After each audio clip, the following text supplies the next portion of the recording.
Greetings, clobberers and clobberanimals and clobberettes and clobberonis and clobbering. Just about greetings and that too. Hello, my friends. Another Saturday night, but I can't sing the song right because I do got somebody. What's the song? Another Saturday night, and I ain't got nobody. Well, that's not true. I got you. I got you, babe. I That means love you. you. I love you. What a night it's going to be, my friends. I'm so happy to see you all here with the most wonderful first officer in the fleet. And the best wonderful. captain. Well, the best first officer anyway. That's an order. Okay. Hey there, number one. Hey, boss. How are you? All right, always good when I'm hanging with you. Yeah, me Good too. to see you. So good to see you. I'm excited for tonight. Can't wait to hear what you have to say. I'm always excited for this and to hang out with you and our good buddies, our clobberers and clobberanimos and clobberuskis and all that and all in between. We had a membership, a new membership, and I need to go back and I don't see it. I don't see it now. Didn't I start? I don't know. I'm gonna go back. No. I'll have to backtrack and see. I just have your gifts starred. Your gifts are in your start folder. Brian, I can't remember now. I think I saw one there. I'll go. I can go check in a second. They came. Our friends. They all came, and they were bearing gifts. Here. And our great friends are here tonight. We're going to start our. So hello, everyone. Sorry, I was just distracted, having a bit of a techie issue there. Sorry. But I'm so glad to see you all. And let me run my chat back to the beginning. Just 1 second. Dun, dun, dun, dun. Should I do a song? So we had a someone new joined, and I don't have. It's not there anymore. It disappeared. Oh. I did not see it, boss. I'm sorry. If I did, I would have put a beautiful little star on it for you. It was there when I popped in earlier. I saw it and I meant to star it and just didn't get a chance. I'm sorry. Boo! But, well, if you're in the chat and it's you or you know who Thank it you, is, whoever just joined. Yeah, tell us so we can shout you out and tell you how wonderful you are, and thank you for supporting Clobby's virtual comic book shop and this show. Let me see something. I think it was Brian. Brian? It might have been our friend Brian. I'm not sure, but I could be wrong. But Brian is a member. I think Brian joined during the clubhouse. Man, did we ever have a great time with him? Sometimes it stays up there, with like someone joins, and it stays up there for a while. It keeps popping up. Yeah. And yes, you're right. It was fun at the clubhouse. Wasn't he fun? He's a great conversationalist. He was great to hang out with. Always indeed. We have such great people here. John probably to the last stream. Okay, thank you. We got a Papa Delta Yankee is a new member, and I've just started for you, boss. Okay. You got 4 in the column now. Papa Delta Yankee. Papa Delta Yankee, PDY. Good to see you, my friend, and thank you for joining. We really appreciate it. It doesn't show the level on this side of StreamYards, but it doesn't matter. The level is not important. Just I appreciate you joining, man. Thank you so much. Wolfie's here too. We'll just do our shout outs in a second. But okay. But let's do some show notes. And before I do that, sorry, I was again distracted. I was handling something there. Always get off to a rocky start. Before we do our show notes, I will say thank you to Larry for the $1.99 super sticker. Thank you so much, my friend. Some people say his name twice. They ought to say it thrice, just to give a little extra because he's such a gentleman and a sweetheart of a man. Larry. Thank you. We'll do that when we get to the shout outs. I'm just going to do these real quick. Yeah, I know. I have to do it now. The second I see him, because he always gives me such warm and sweet and kind greetings in the chat. Gotcha. Well, we really appreciate you being here. Thank you so much for that. Let's see here. Scuba Pete.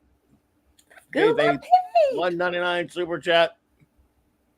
And thank you so much. We're gonna holler at all about it when we do the shout outs. I just wanted to knock those out of the way real quick. Thank you so much, Shooter, for the $2 super sticker. I appreciate you so much. And again, thank you for joining Papa Delta Yankee. Now let's see show notes so we can get on to our shout outs because that's what we have Let's a lot do of fun with it. that. I'm sorry. All right, let's see. Here we go. What's wrong with this? My StreamYards. It's probably me, not the StreamYards. My stupid computer, probably. But I'm sorry. Okay, what do we got going on? Show notes.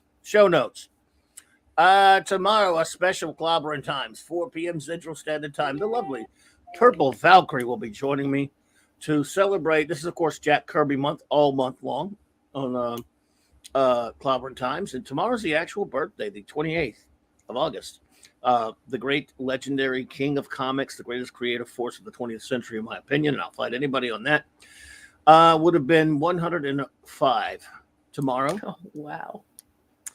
And he gave us so much. So we're going to talk a little bit about some of his greatest creations and characters and concepts, and just generally celebrate the birthday of the king of comics, the man without whom I would not be here meeting all you fantastic people today. So, and you're going to do it with none other than, I mean, you already said it, but Lady PV. That's Lady very PV exciting. joining me. Always great to have my wonderful friend Purple Valkyrie with us. Then Monday night, continuing Jack Kirby month. I'm calling this one's Monday night Mark C. Comics Talk. Saturday morning Kirby, the King and Ruby Spears, the cartoon. Of course, he created the cartoon Thundar, but or he refined it anyway. But he was also hired by Ruby Spears to create all kinds of cartoons that never saw the light of day. We're going to talk about some of those and the things that could have been on Saturday morning from the King. And now,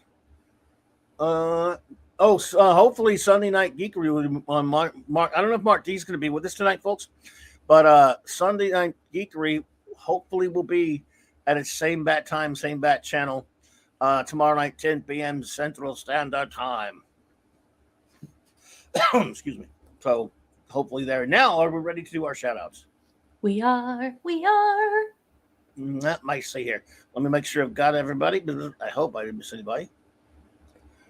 It's not easy to catch everybody sometimes because someone sneaks in. Okay. If I can keep from choking on my popcorn, here we go.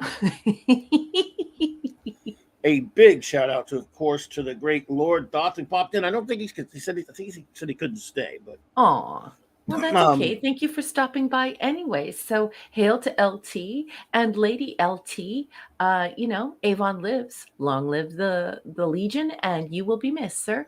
I just want to go on record in case you hear this later, LT. I was about to say Avon lives, long live the Legion, and number one stole it from me, and now I'm mad at her. And just for that, she shall be punished. Oh, no. I think, yes, just for that. Your agonizer, please.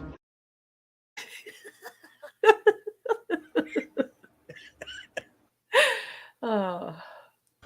Oh, damn it. Choking on popcorn. Sorry. Okay. Anyway, all right. So, also with us tonight, Larry. Larry. You know I love What you, is Larry. up, Larry? Good to see you. Thank you so much, my friend. Thank you for being here. Shooter, the aforementioned Shooter. Pew, pew, pew, pew, pew, pew. I love it. He'll be on target this evening, folks, with Indeed, his great reviews. So this isn't a stormtrooper pew, pew, pew. Shooter, he's on target. I just want to take the time out to say that Maddie's daddy, the great Steve Mitchum, is here with us, my fantastic friend, because I'm sure he doesn't have much time. I got a chance to finally, for the first time in a couple of years, visit with him in person today. And to see him, my fantastic friend Steve, and whom I care for very much, and he's such a great friend of over 40 years, or somewhere up in the 40-year range, and got to hang out again today when he came into town, and got to meet the wonderful Maddie for the first time. Maddie is precious and just so sweet and wonderful. She's beautiful, and she's fantastic. So big. She's grown so much. She's so beautiful. She is just so beautiful and wonderful.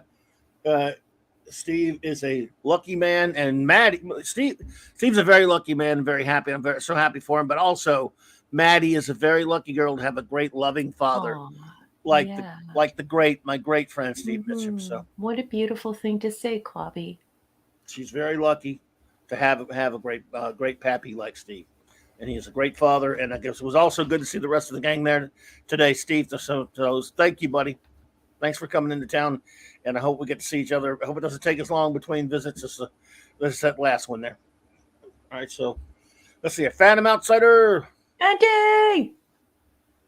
Brian Hepburn, thanks again for joining up. Yeah, thank you for joining us, Brian. I'm looking forward to your comments tonight. The great J-Man. Yay! Make sure you follow Jay.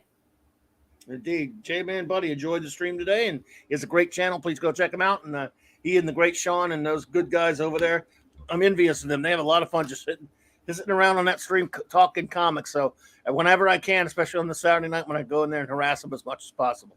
So Sean is one of my favorite people on YouTube. Sean's amazing. If I lived near him, I would hang out with him. I think Sean is such a cool person. Absolutely is. He absolutely is. So let's see here. Where are we at? Where? Pleasant Valley Picker. Hey. Pleasant Valley Picker. Hello, BC. The broad, excuse me. As I was eating popcorn, now I'm just choking on it. Hang on a second. Damn it. Eric, I'm back. It didn't take that long.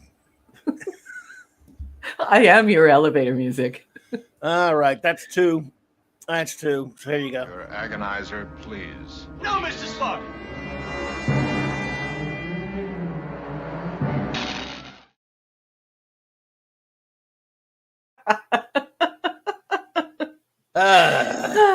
All righty. Dead air must be filled with elevator music. Sorry. Eric K, the Bronze Richard. What's up, buddy? Hey, baby. Mwah, mwah, mwah. I heard you are making steak tonight for supper. I would like to know what you are cooking. Weren't you cooking a tomahawk just a while ago? I would like to know what kind of steak, please. The great Chris Persia. Thanks again for that great art you've been doing, Chris. Appreciate you so much for all the help you do. Thank you, buddy. Yeah, just helping us promote the show and just being such a great friend, such a great conversationalist. We love you, Chris, so much. I'm sending bazillions of kisses for your whole face. Indeed, sir. And he'll be happy to know that I'm not sending any kisses, by the way. Yeah, he doesn't. That's for Kelsey's part. That's okay with him. He doesn't. Yeah, he's fine with that. Scuba Pete, and they call him Scuba Pete. Scuba Pete and Leslie. And I hope you're following Scuba Pete's YouTube channel. It is such great fun. Get your buns on over there and go and watch an amazing person who has such a huge wealth of knowledge about merchandise. In the biz, you geeks call it toys and collectibles. But you got to get over there and you have to see that show because, Scuba Pete, I call him the professor of pun. I love him and I love his wife. I just think they're the kindest people. And they have a YouTube show. I mean, it doesn't get any better than that. And oh my goodness, Masters Maniac Mexico sent you a gift, boss, and I'm starring it right now. And it's a humongous one. Oh, okay. Masters Maniac Mexico has an MX 100 super chat. I don't know. A Mexican super chat. Thank you so much, Masters Maniacs Mexico. As I like to fondly refer to him now that he's a friend of the show as MMM. Because he needs it. All good friends get a nickname, right? If I can come up with one anyway. He says, I don't have money, I don't have luck, and I don't have to give in that this kind of sucks. No, it doesn't. But one thing I have, and that's better than fine, I have a Saturday's Place on Clobby's DS9. I like that. I should have tried to sing that in like a limerick type thing. Yeah. I don't have money, I don't have luck, and I have to give in that kind of sucks. But one thing I have, and that's better than fun, I have Saturday's Place on Clubby's DS9. Just for that, I get the agonizer. Your agonizer, please. I deserve it too. Thank you so much, MMM. When people give it and they don't have it, that makes it the greatest gift that you could ever give because it's such a kind gesture. It really means that you're feeling friendship from your heart. And, don't ever give beyond your means. But it just Absolutely. even a small gesture, you know what it's like? It's like a thank you card, and it's what good friends do for good friends. So thank you for that, Triple M. MMM, thank you so much. You were too kind, and it is great to have you here, and we're proud to call you friend. Michael Beacom, what's up, my friend? And of course, the lovely Cassandra. Yay, the Beacons. I love the Beacons. Good evening, Michael. Good evening, Cassandra. It's so nice to see you. I cannot wait to hear your comments tonight. The E and the D, the great enigmatic drop bear. What's up, ED? I hope you are doing well, sir. And if you don't know ED, while I say hello to him, the erudite bear, enigmatic drop bear, the erudite bear, we call him ED. Remember, folks, he is experiencing DS9 for the first time. So his comments tonight are going to be so fun. And we have to make sure that we don't tell him too much. We don't spoil anything for him, but stay tuned to those fresh eyes. Edie is a very intelligent person. He makes really well-wrought comments. And it's just, it's exciting to see DS9 for the first time through his eyes. So keep an eye out for those comments coming from enigmatic drop bear. Yes. Well, now one thing he did tell me to set the record straight a little bit about. Excuse me, because he told me about this just the other day, that he said, because we were caught a slight misconception. He actually said he did way back when they came on. He's watched the first couple of first season, first 3.5 seasons or something like that, but it's been so long. And then after that, and then let's see. He said he watched from the first 3.5 seasons, starting from when the show launched in September of '94. From memory, I got as far as the arrival of Worf or something like that. That would have been sometime during, that was in '98 or whatever. I mentioned the previous. It was around that time. A whole bunch of things were going on or whatever, but he had to stop watching. So he said apologies for confusion, because so he has watched them, but not all of them.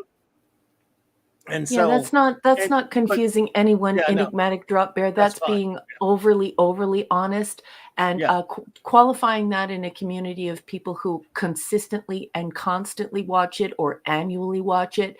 I definitely think that it was smart for you to say that, these are, you have fairly fresh eyes, so don't you worry about the qualification of it. We love you. That's been almost 30 years or whatever. Enigmatic drop bear. And that's almost like not having. I mean, I know you probably don't have nothing to be sorry about at all. No, not at all. What I'm saying is great.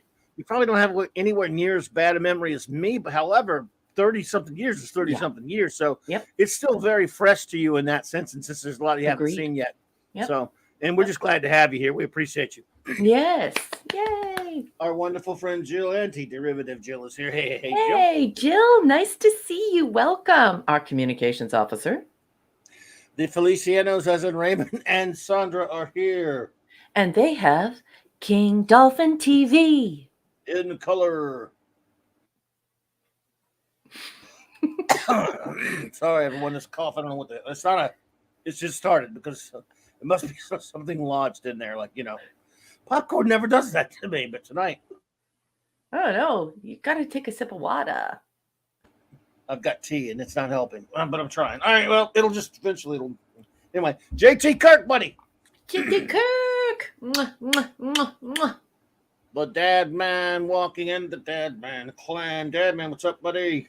I absolutely love the Dad Man clan. I am saying hello to the whole family of wonderful people, such wonderful parents and great kids. They have so much to be proud of. And just reminding everyone very quickly here, the Dad Man clan, Dad Man Walking, he has started a sports channel. So if you like the sportsing, if you like the sports ball, don't forget to head on over and hang out with the Dad Man clan. Great folks. Good friends to this channel, to Clobby and I. We just love the Dad Man clan. Indeedishness. Gwagnar. Indeed, the Catman, aka DD Myers, and hopefully you and your lovely wife are doing well, my friend. Oh no. Yes, I hope you are doing well. Larry says he has a fever. I hope it's for the flavor of a Pringles and it's not a real fever. Oh, okay. Well, we hope that, yes. Mm-hmm. And the only Apollo. prescription is more cowbell. I have a Okay. fever, and the only prescription is coming. More cowbell. Apologies minion and The pepperoni, the pepperoni.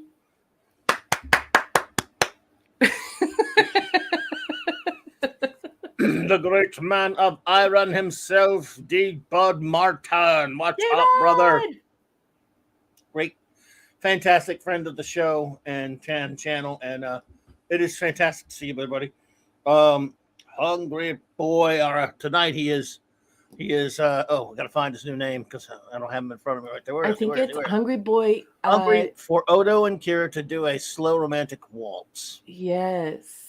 He's anticipating what is to come, and I would just like to shout out to Hungry Boy. He is the official artist of CLOBBERIN Times, the whole channel, and the official artist of my science fiction collection, which is due out this fall. I'd also like to give him a shout out because he's only slept for 3 hours. He has been in the lab, just working his genius, doing lots of painting and lots of drawing.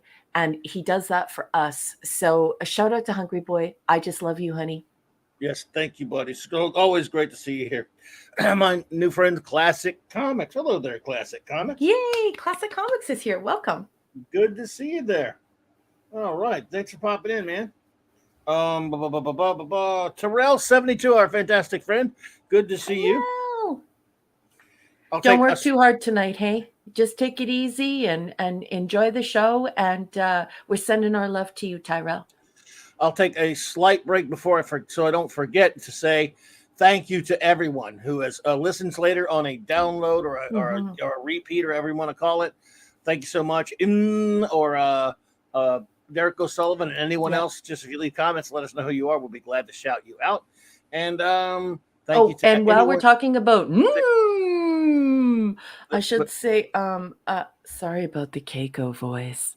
I know you don't like the Keiko voice. He doesn't like it? I won't do the Keiko voice anymore. Did he say something about that? Yeah, he was just teasing. Oh, okay. Good. Well, because oh God, where was I? Oh, thank you to the lurkers. I wanted to get that in there first before my stupid memory's so bad. If I get even for 1 second off track, boom, I'm gonna forget what I'm saying. So I got lucky on that one that I was able to recover it. Look at, I love you guys. You're on. Oh, whoops! The chat jumped. Look at this. Oh, good Lord! And look at JT Kirk. If I do it, might he might die. So I don't want to do it. Again, thank you for joining and thank you for being here, Papa Delta Yankee. Wolfie. Indeed. They're not an axe, Amanda Bear, my friend. Good to see you. Welcome, Scotty R37. Hello there. Hey, Scotty. Oh, good buddy, Snail Messiah is here. Hey, Snail. Hello, Snail. Always great to see you. I hope you're doing well, way over there, and always appreciate those comments. I really enjoyed those comments you sent. Diesel. Hey, Diesel. What's up, man? Diesel. Nice to see you. Welcome to the Diesel. And Mark Seth. Hello there. Hi, Mark. Now, as far as I know, I don't have anyone else at the moment. We will try to definitely, unless I miss somebody. I'm trying to see if I missed anybody. I don't think I did. So if anyone else pops in, we will we'll try to shout them out ASAP. But right now it's time to get on to business, down to business, to the beeswax. We red read? We boo. I do believe we red read. So for those who do not know, slight recap what we do, and we started this in January of 2021. And our ongoing mission is to review all of real Star Trek, which of course is 66 through 05 only. Nothing after 2005 is actually legitimate Star Trek. It doesn't count, no matter what any bunch of idiotic bean counters at CBS all over our Paramount says. So we reviewed the original series, then the animated series, then the original crew films, then TNG, and now we are about tonight to start second season of Star Trek Deep Space Nine. And we review 4 episodes a night generally. And tonight, we go by a text from a book called Star Trek Deep Space Nine Companion. And what I will do now, as we do every Saturday night, is I will turn the con over to my lovely and wonderful first officer, Commander Briggs, and she will explain what's going on. We will talk about the episode. We will talk about the episode. We'll review the episode, the 2 of us, and then we will throw it over to our wonderful chat and get their reviews and views on said episode. So, number 1, take the con. Well, thank you so much, boss. If you're here in traffic outside, it is really hot here, so I have to keep the window open. So I do apologize to those who have great hearing. I also want to give a shout out to Apollome's minion, who is making me something special, and she's very talented and is such a beautiful person and has such a great little truck dog, and they have their own channel. Just really kind people, you know. Well, I call her dog a person, but you know what I mean. But Apollome's minion has been with us since the beginning, and I just appreciate her friendship so much, and the generosity of her expertise in making me something beautiful. So that's a shout out to our wonderful friend Apollome's minion and our wonderful little truck dog. Your friendship means a lot to us. I appreciate it. She made me a pretty cool pic too. I really loved it. Thank you, Apollo. Interesting. Hey, Mark. Was it not Mark? Was it oh, I'm sorry. Diesel said, I made it about episode 9 of season 2. I can't watch anymore. I honestly don't care for this show. I just come in to say hey to all you awesome mofos here. Well, we appreciate that. Not everybody like I myself do love the show, but not everybody loves the same things, and I consider it even more of an honor, since it's a show you don't care for, that you come in and you say hello to us, Diesel. Yep. And it is much appreciated and much respect for that, my friend. Thank you. Yeah, honey. And you know how much I love your company. So if you want to stick around for catharsis, you can always stick around for catharsis, because you know when they're real stinkeroonies, Clobby and I give them a good old roasting. Yes, thank you so much. It's just like the boss said. That is the highest compliment. And you're such a great friend to us, and we appreciate it. Absolutely. You were awesome right back, buddy. So let's go ahead. Are we ready for our first episode of the evening? Well, yeah, let's do it. The boss is talking about this beautiful book that he has on screen. If you're joining us as a podcaster and you're listening to this like it's an old-time radio hour and you're not participating in the live chat, you can't see the visuals. There is the cover of this book called Star Trek Deep Space Nine, The Companion. And it's written by Terry J. Erdman and Paula M. Block. Now, Paula M. Block is a prolific Star Trek author who uses original source material, and Terry J. Erdman is her husband. He's riding primary chair on this. This is a highly collectible book. It's extremely expensive, and one of the reasons is that original source material. That is the approach that we take on this show. We don't use IMDb, we don't use Memory Alpha, we don't use any of that user generated stuff, because it's often wrong, and so we don't do that here. We read from a vetted text that's original source material, and then the boss and I, we talk about the episodes, what we think about them, what our notes are, what our thoughts are, what our feelings are, and then we do something that we're the kind of like one of the first channels to do this sort of thing. We throw it over to the chat, and we get them involved in a huge conversation with all these magnificent Trekkies, and we hash it out, what they think, what we think. We give it a grade. Anyways, it's a wonderful two-way conversation around here. So if you're new, saddle up. Lock and load. Your voice matters here. Join in the fun. We have such a great community here, the 735 Club, and we're going to give her tonight. All right. Well, let's get a move on, shall we? Yeah, let's do it. The Homecoming. First episode is Homecoming. Yeah, this is a season 2, episode 1. This is prod code 421. And it's important to say prod code 421, because if you're sitting at home and you're confused as to why we're calling this episode number, that episode number, there are a lot of trilogies in a DS9, and they also broke up some of the stories, and they're giving them different numbers all over the world on these streaming services. So that's why we throw that prod code out there, just so you know if you're looking it up. We all watched this episode for the very first time on September 27th, 1993. Now, I'm going to read from that text, and we're going to talk about this episode, The Homecoming. Of course, this is a trilogy episode, the first in the trilogy. And Clobby bought me this book, believe it or not. He took money out of his budget, which, doesn't have a lot of, and he bought me this book, and it's in transit. But for now, I'll be reading off of a PDF. So please bear with me if it sounds choppy. Also know that I'd like to keep this show organic, which means I experience the things as you experience the things. So I read extemporaneously. I cold read. So there might be some bumps and bruises, but you'll survive. Let's do it. From that text, copyright compliant, we will be reading from page 74 and 75. When a Boslick freighter captain asks Quark to deliver an elaborate Bajoran earring to someone on the station, who'll know what to do with it, Quark knows exactly whom to contact. A short time later, the Ferengi barkeeper is at Major Kira's door, offering her the relic, which the freighter captain has brought back from Cardassia 4. Recognizing the earring's significance, Kira goes to Commander Sisko and asks him for the loan of a runabout. The earring's design, she explains, is the insignia of Lee Nallis, said to be Bajor's greatest resistance leader. The mysterious appearance of the earring obviously indicates that Lee is not dead, as had long been rumored, and that he is being held as a prisoner of war on Cardassia 4. Or at least that's what Kira believes. Representatives of the provisional Bajoran government, whom Kira has already contacted, aren't so certain.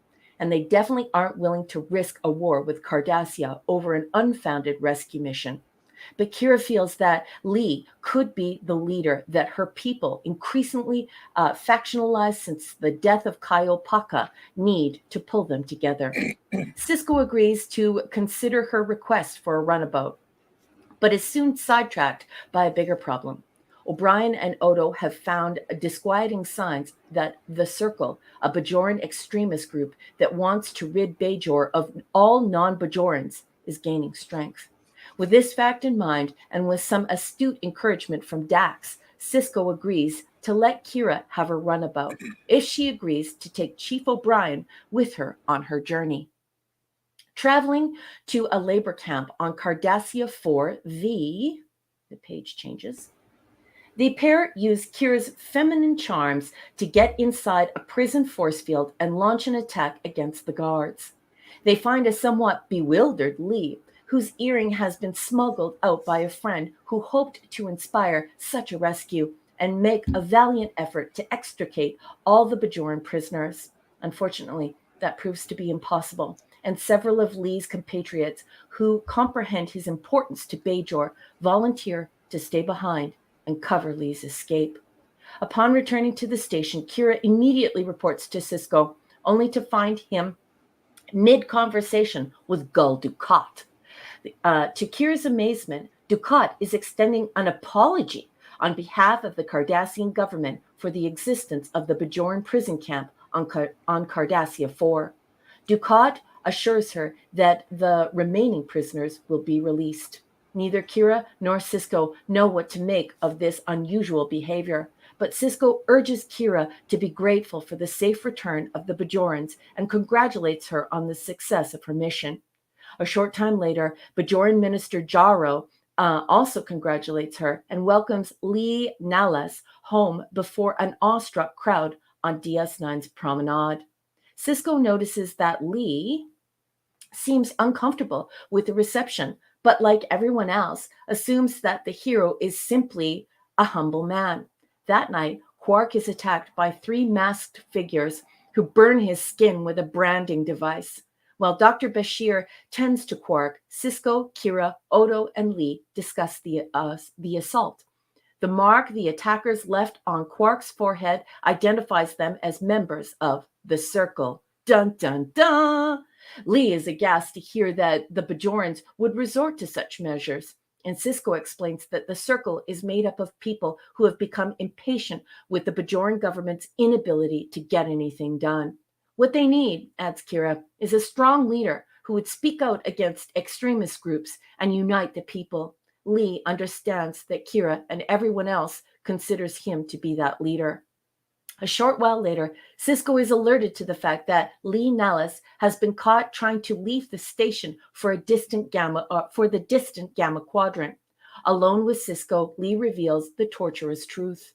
The bravery for which he is so renowned is the result of rumor and hyperbole. He was responsible only for killing an unarmed Cardassian who was about to attack him.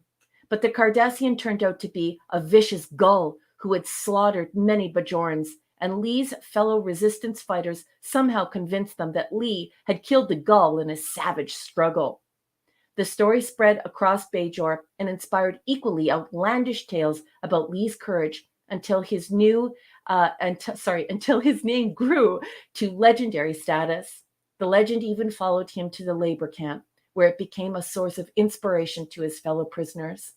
Now Lee, at last, to escape the legend because he is not the man Bajor thinks he is. But Sisko points out to him that Bajor does not need a man. It needs a symbol, and that's exactly what he is. He is the leader that Bajor needs, someone in whom the Bajoran people see the best of themselves. It's hard to refute Sisko's logic. Lee allows the Bajoran Assembly to name him, what is it again? Navark or whatever? Navark. Yeah, Navark. Navark. Yeah. A brand new title for whatever role he is to play in helping to determine the fate of his people.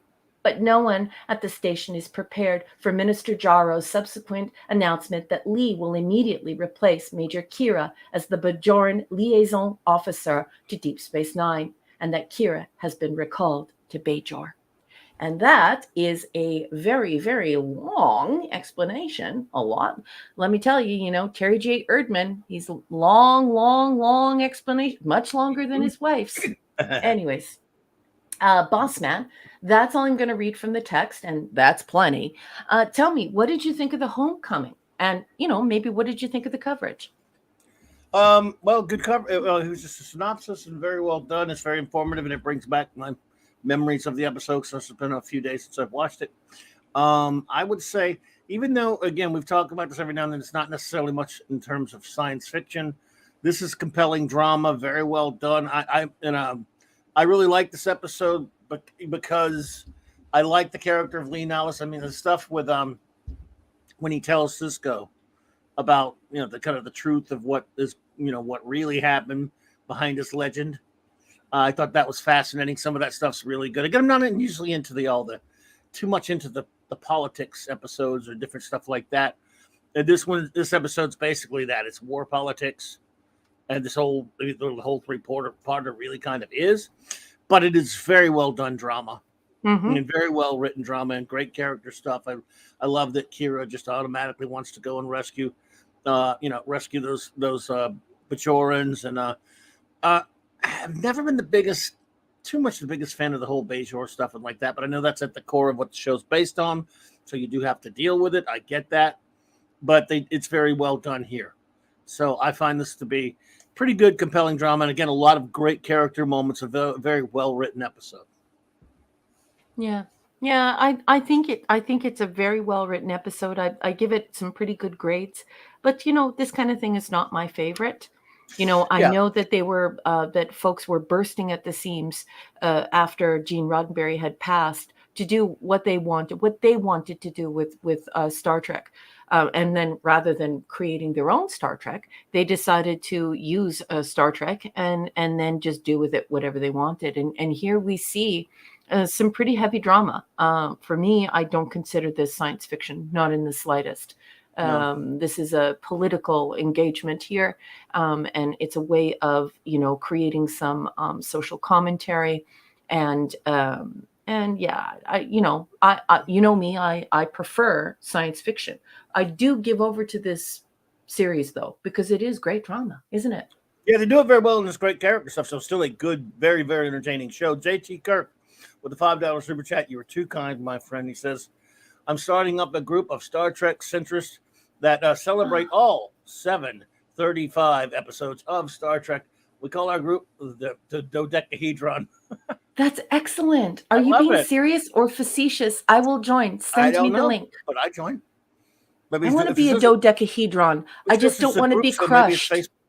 Oh, yeah. He says a Don't group, crush so me, okay? if it's a group, maybe he means that's Facebook. Oh, So I'm not I on the don't face know. crack. I'm not saying that's true. I'm just saying I don't know. Yeah, but anyway, I'd follow you anywhere, JT Kirk, and thank you for the gift for the boss. Thank you so much. Oh, he said just joking. Yeah, okay, Fair, good. it's a fair cop. But still, it's good, compelling drama with a lot of great character stuff in it. I really like Lee Alice. Yep. Frank Langella, of course, is always terrific. It does. Sometimes I may be conflating stuff that happened in the next episode, so I'll keep quiet on that. Well, that's easy to but do. Langella But yeah. is he's uncredited. Well, he's in He the is other episode. uncredited. Well, maybe just this one. Actually, he's uncredited, I believe, in all 3 episodes, kidding. according to the Erdman text. Oh, Eric says, X-Ray Girl just started TOS and had a stream today. Oh, okay. oh, I'd like lovely. to see that. I love X-Ray Girl. She's great. I love on the Friday Night Tights. A beautiful, lovely lady, and that's I'd love to see what she thinks about. James Caserta, hello there. Good evening, James. Welcome. Yeah, so according to the Erdman text, he was uncredited, and I believe for all 3 episodes. Oh, really? And Okay. so anything that, if you've seen him added thereafter, that he was added thereafter, because according to the Okay. text, he's uncredited. All right, cool. Well, so yes, I find this episode to be, like I say, very entertaining. Anyway, go with your notes. Okay, so my notes are pretty short on this one. More single dad goodness.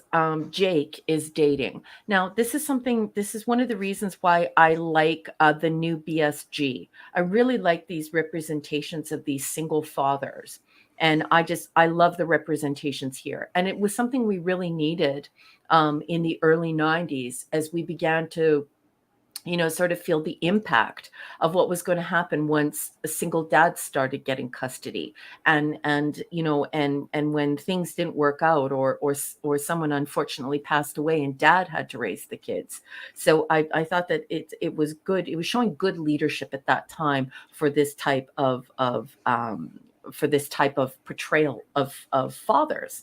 And so you're going to hear me say this throughout the show because I love it. I love seeing dads like this, dads who are capable, loving, caring. They're not just, I'm just a guy, and they're drinking beer and they're jerks. This is an actually like fully engaged intellectual father who's really good at being a dad. So I love that. Some great dialogue that spans politics, procedures, friendships, and loyalties. Now, herein, I believe, I'm not sure if it was all 3, but I know that Jerry Taylor was supposed to have this on TNG. And Michael Piller said, no, this is such a great story. I want to put it on DS9. And so it was reworked. But I will tell you this. I think that the dialogues that were created for the politics, the procedures, the friendships, and the loyalties, I found all of the dialogue very clever, very compelling, very realistic. Some beautiful costuming here. I do have some plot holes that I don't really like very much. Why can't the runabout beam more than 2? Now, before you jump all over me and say, no, runabouts can't beam more than 2, be careful of yourself, because some stuff is going to happen later where I prove to you that the very same runabout can beam more than 2. And then I have Kira knocks a man out with one open-fisted uppercut. This would be impossible because she's nearly at garden gnome stature. Like, we're talking about a very tiny girl. So I always find that unbelievable. You know what I mean? One uppercut and he's gonzo. Give me a break. Why can't they beam those left behind? So again, we have this why not just use the transporter? And this is what happens when you're not engaging very densely with a science fiction author who very much cares about the science part of the fiction. And if you hire drama writers, you get mistakes like this. This story reminds me so much of Nelson Mandela's celluloid portrayal of his imprisonment. So the film that he agreed to be made about his life in that rock-breaking labor camp really drives home what it's like to be a POW and to be imprisoned like this in one of these really, disgusting labor places. And then I put, this is a political drama. It's not science fiction. And that's all I have in my notes, boss. Well, there you go. And I agree with all that pretty much. Again, but it's very, very well done. It is. And this show is, it is definitely, it's still a science fiction setting, but yes, it's absolutely, it is, this episode is a political drama. And, that's, at least it's very well done. I'll give it that. So What is your rating of The Homecoming? It's great drama. It doesn't pass the sniff test for sci-fi fans because, of course, sci-fi fans want the science adhered to. They want science answered. And here we have a lot of science mistakes. So great drama. I'm just going to rate this as a drama. I'm not going to rate it as science fiction. For if I were to do that, it would be catastrophic. Of the grading. But as a drama, I'm going to give this a B+, boss. It's amazing how lately I've been hitting the same exact word. I got it at a B+ as well. But a B+ is a solid, top-notch rating for me because this is such a good show. There are a lot of episodes that I like so much on this series. I'm not gonna be like Lord Thoth level stingy with my A's, but there's plenty of episodes that. But means that B+ is a top level it rating. Is. Keely Chow, roll tide. Hey, Keely Chow. So yes, so I'm also at B+. Now, I will ask our wonderful chat to come across with your rating of The Homecoming, and of course, any words you may have about the episode. Yeah, and we'll be happy to throw them up. I will star them and throw them up on the marquee for the boss, and he'll read them. And guess who just walked through the door? Lovely Sherry. Hey, sweetness, how are you? Beautiful lady. It's always wonderful to see your lovely face. And thank you so much for popping in, Sherry. I hope you're doing well tonight, dear. So let us see if we're going to start getting us some reviews here. The Maximum one is not with us tonight, folks. So, where are you, Maximum Redstone? Busy, but we shout him out anyway because he is a good friend of the show and a very great. We love his contributions. Oh, wait! He did send me something. Oh, maybe there for tonight. If not, I'll tune in later. Regardless, I did not. I not checked. It's a good thing I checked it. Okay, I do have limericks. Wow. So while you're starring that, how about some Max Redstone Entertainment? He said he might listen later. So Max, just letting you know if you're listening on a rerun or whatever. I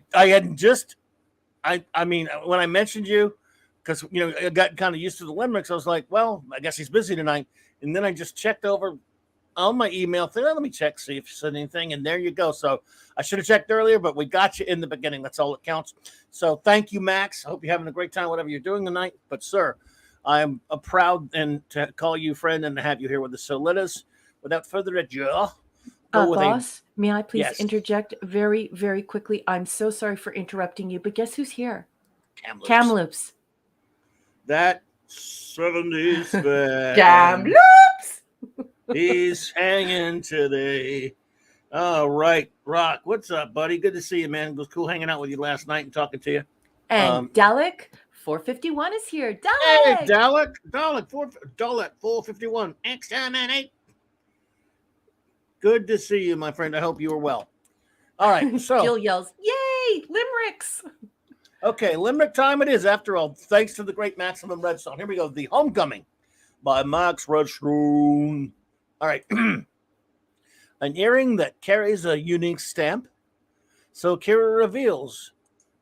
All right, let's start all over again. because I'm an idiot. Move this thing closer. All right. An earring that carries a unique stamp. So Kira travels dressed up like a tramp. And as the station spins, we see that the Cardassians run the worst summer camp. Whoa! Top notch. Whoa! That's That was a gooder. spectacular. Good evening, Captain James T. Skywalker. Hey, Skywalker. Captain. It's Captain James T. Skywalker. Well, good to see you, dude. I hope you are doing well. So let's start with taking let's start taking a look at some of our reviews. You're going to be well past 30 in Oh, 2 wags wow. of a dog's tail, boss. Okie dokie. Well, here we go.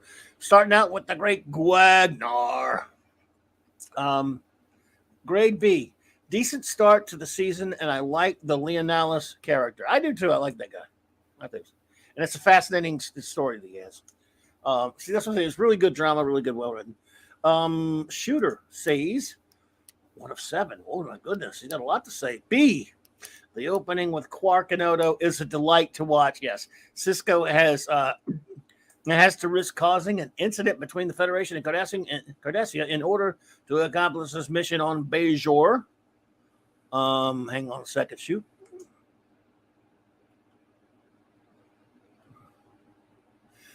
I like how Cisco weighs the pros and cons for the mission instead of jumping straight into it.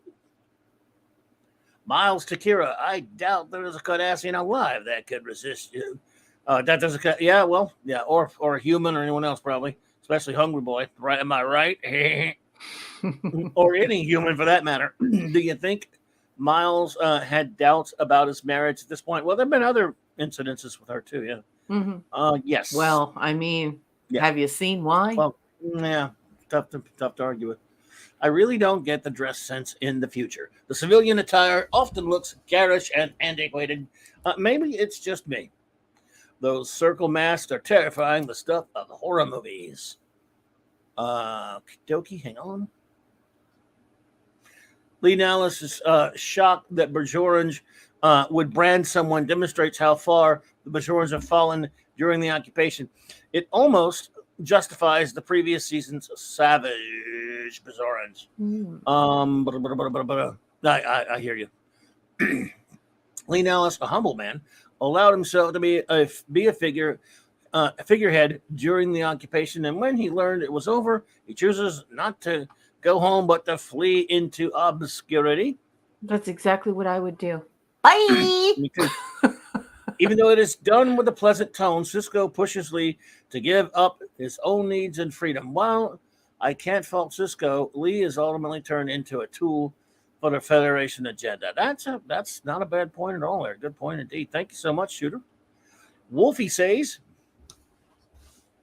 rating B+. Kardashian labor camps. Kardashian. I like how he does that on purpose. I effing knew it. Captain Benjamin Maxwell was right. You can't turn your back on them for a second. That's for true, sir. That's for true. And Larry says, I think Ro Laren, the actress Ro Laren from TNG, was offered the Bajoran part before Nana Visitor. She sure was. They really wanted her, but she did not want to be on a series. She was somebody who wanted to, play the field and see what she could get.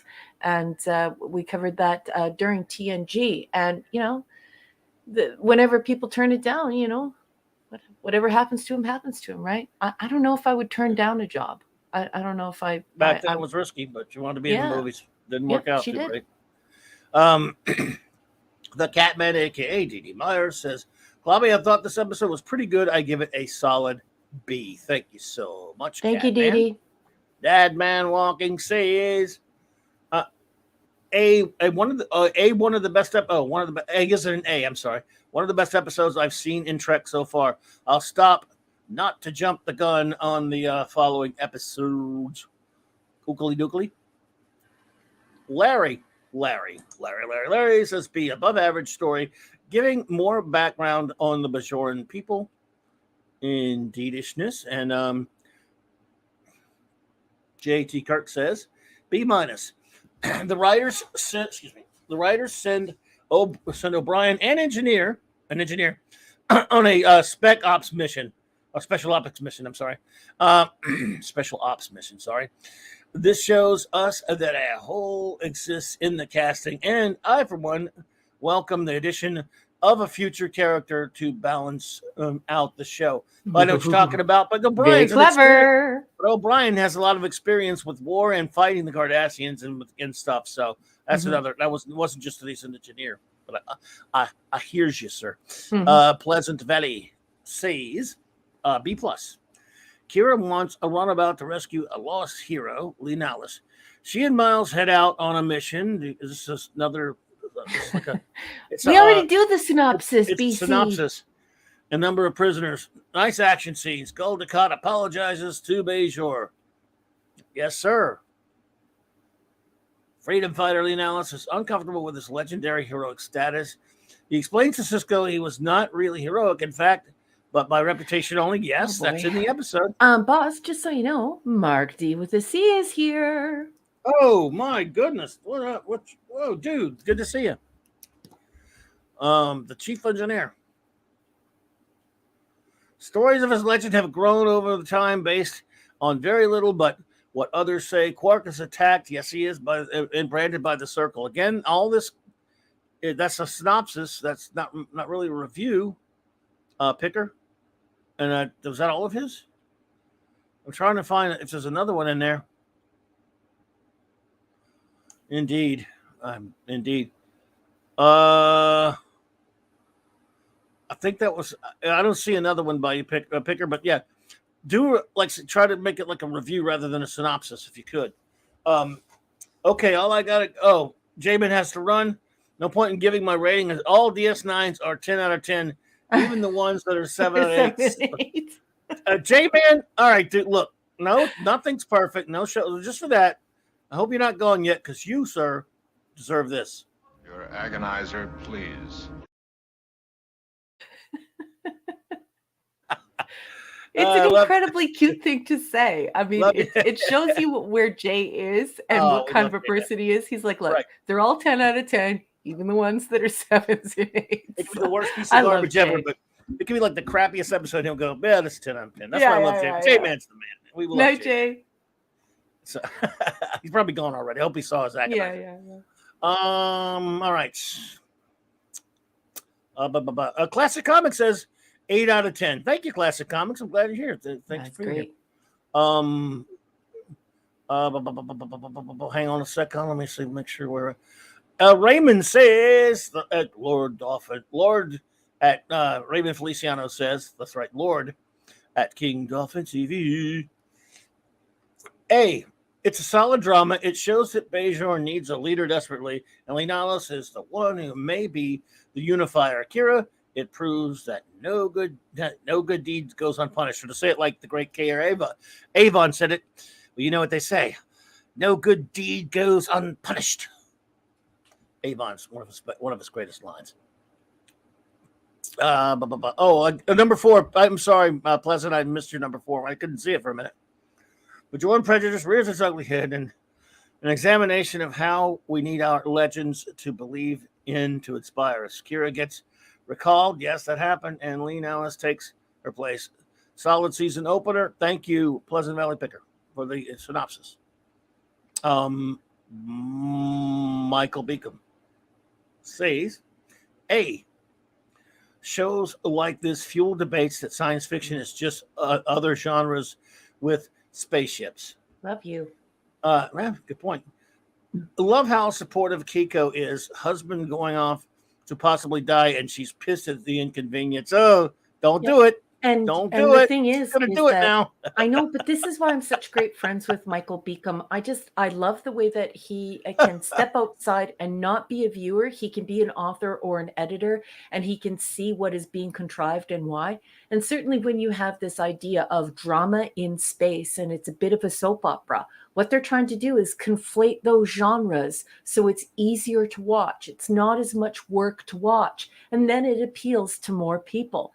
And yes, Keiko is a terrible wife. Look, the actress, she is gorgeous. Not only is she gorgeous, but I'm sure that she is the sweetest, one of the sweetest ladies alive. Like she's adorable. Or as William Shatner would say, she's adorbs. But her character is a jerk, a total jerk.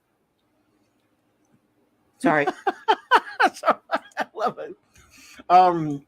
Can I do it just one time for everyone they're asking in the chat? All right, let me pull the thing all right from my ear first. Go ahead. Okay, I'm gonna put, and also go away from don't listen for a second. Yeah, pull. Miles. Okay, we'll allow it just once. Great. The character studies are very good, though, so I am willing to overlook some logic plot holes. But this is really just a partial story. That's true. Yeah, we are just. I mean, I guess we could have just did all three and then reviewed it as one and hodgepodge, but people don't like that when you do it. So people like to do them by the episode. Last time we tried that with some two-parters, everyone's like, "Nah, let's do it." It's just have the way we're gonna have to handle it because they have a lot of multi-parters on Deep Space Nine. Sandra Feliciano says, "B. Heroes are usually reluctant. They don't see themselves as an example to others. He didn't like everyone putting him on a pedestal. He could have been a powerful leader, but wasn't confident." And that was one of the things fascinating about the show to me, Sandra, about that episode and that character. So that's some of the most fascinating stuff about this one is the Lee Nollis stuff. I love it. Mm-hmm. Neurotic Amanda says B+. It's not quite sci-fi, but the politics are kind of interesting. I enjoy being presented these kinds of ideas and mentality. Although I don't really agree with either side, also great acting. There's a good point there, Neurotic, too, because even though it's not necessarily a science fiction story, some things are really, really the use of science fiction as far as the framework for the story is valuable. So some things you can do very interesting types of stories within a science fiction framework, even if the core of the plot of the idea isn't necessarily, contingent on science fiction. So I think that's what they do pretty well on Deep Space Nine. I just want to address one comment very quickly to make sure that I don't get myself in trouble here. Mark Lerseth says Keiko was a modern woman who didn't want to give up her career. Well, certainly as a PhD in waiting, I can definitely tell you that I've always had a career. I don't have any problem with women or men having careers. Everyone wants a career, but that's not my objection to Keiko, and it's certainly not most people's objections to Keiko. It's not that she's a gorgeous woman who is very career minded, and O'Brien is this backward Irishman who doesn't want her to work. Nothing could be further from the truth. One of the reasons why a lot of people don't like Keiko is Keiko has no respect for her husband's sense of duty to the Federation or to his job, and also her publicly admonishing him to the point where she's shouting at him and people are looking at them fighting, and she's getting up from the table and storming off, slamming her napkin down and being vile in that way. I think it makes her a jerk. But that could just be me, Mark. I don't like people who yell at their family members or their spouses in public. I just don't like it.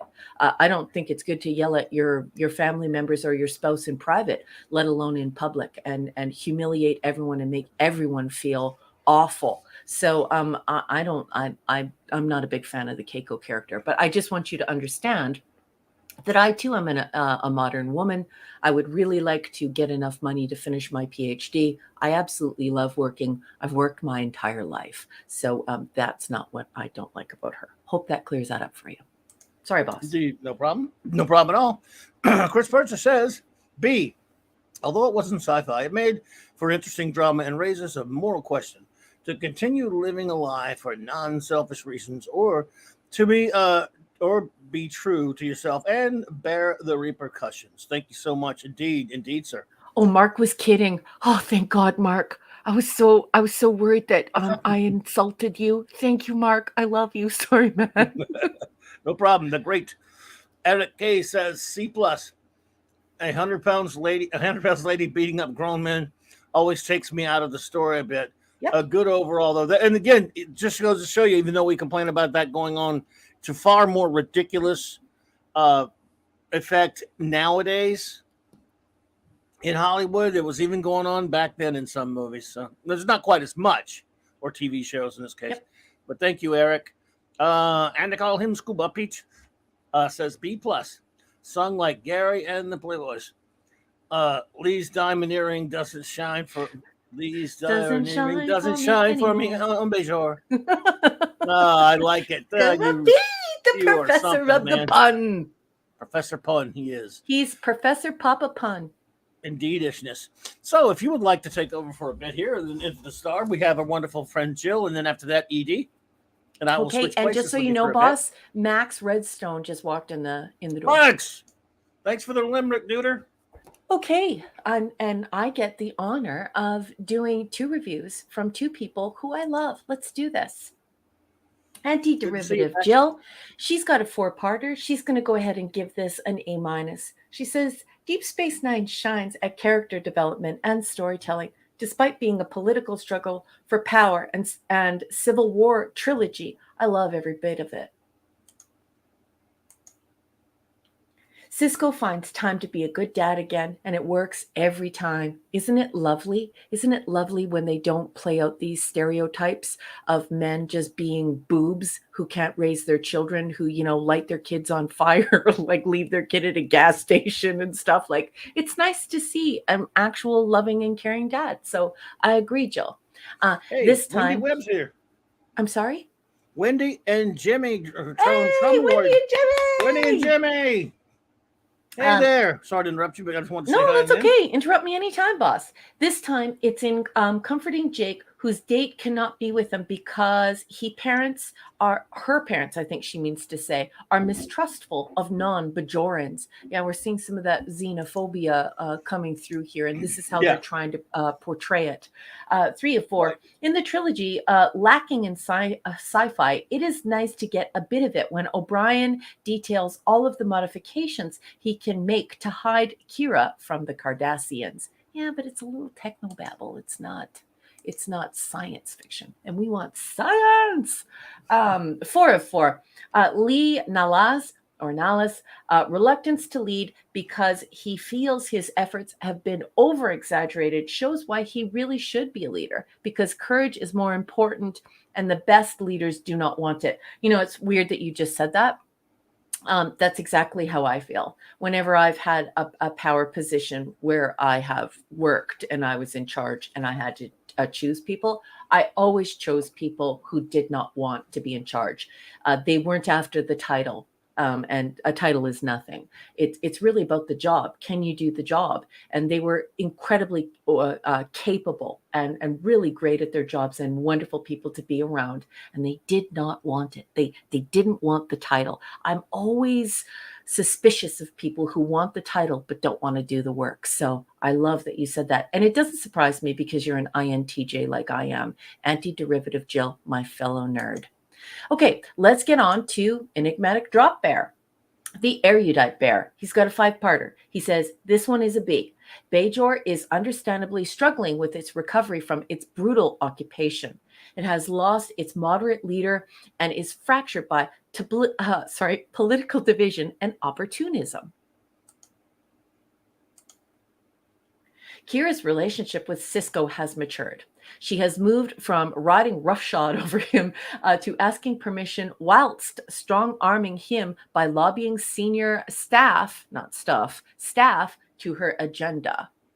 It's okay, Edie. It's not easy to type in this medium, let me tell you. It's even harder to cold read it. What's that? Oh, we already did that one. We do 3, right? I hope so, yeah. 3, Gul Dukat's apology for the POWs is reminiscent of Quark's and Odo's scene at the start of the episode. Dukat seems to be implementing his own interpretation of the 76th rule of acquisition. God, I love you, Edie. And 4 of 5. Without the Federation, the Cardassians will swoop in and reoccupy Bajor and monopolize the wormhole. It's funny that you should bring this up because this is why I give it a B+. I think this whole idea, this whole conceptualization of this as the plot, like as the actual mechanism behind the whole story, I think is quite clever. I think it's quite clever, but it is drama. The Cardassians are stuck in their past and seek to reestablish their colonial designs. And final for Enigmatic Drop Bear. Nalas replacing Kira as Bajor's liaison on DS9 was a decent cliffhanger, but the to be continued reduced its impact. It effectively said that this will be sorted out in subsequent episodes. That's so true, isn't it? It's like, take heart, everything will be okay. Kira's not going anywhere. So true, so true, so true. I love this review, my wonderful friend. And then I have this from Anti-Derivative Jill. It's getting to the point where I'm grateful when Raquel does her Miles impression. I'm being conditioned. Anyways, I apologize for doing the Miles, but literally like 15 more people asked for it. I'm sorry, everyone. If you hate it, I'm sorry. Anyways, that's it. Yes, I want to thank Anti-Derivative Jill, and I want to thank Enigmatic Drop Bear. 2 outstanding reviews that I love reading, and I just love your opinions. I love your thoughts. I love you guys.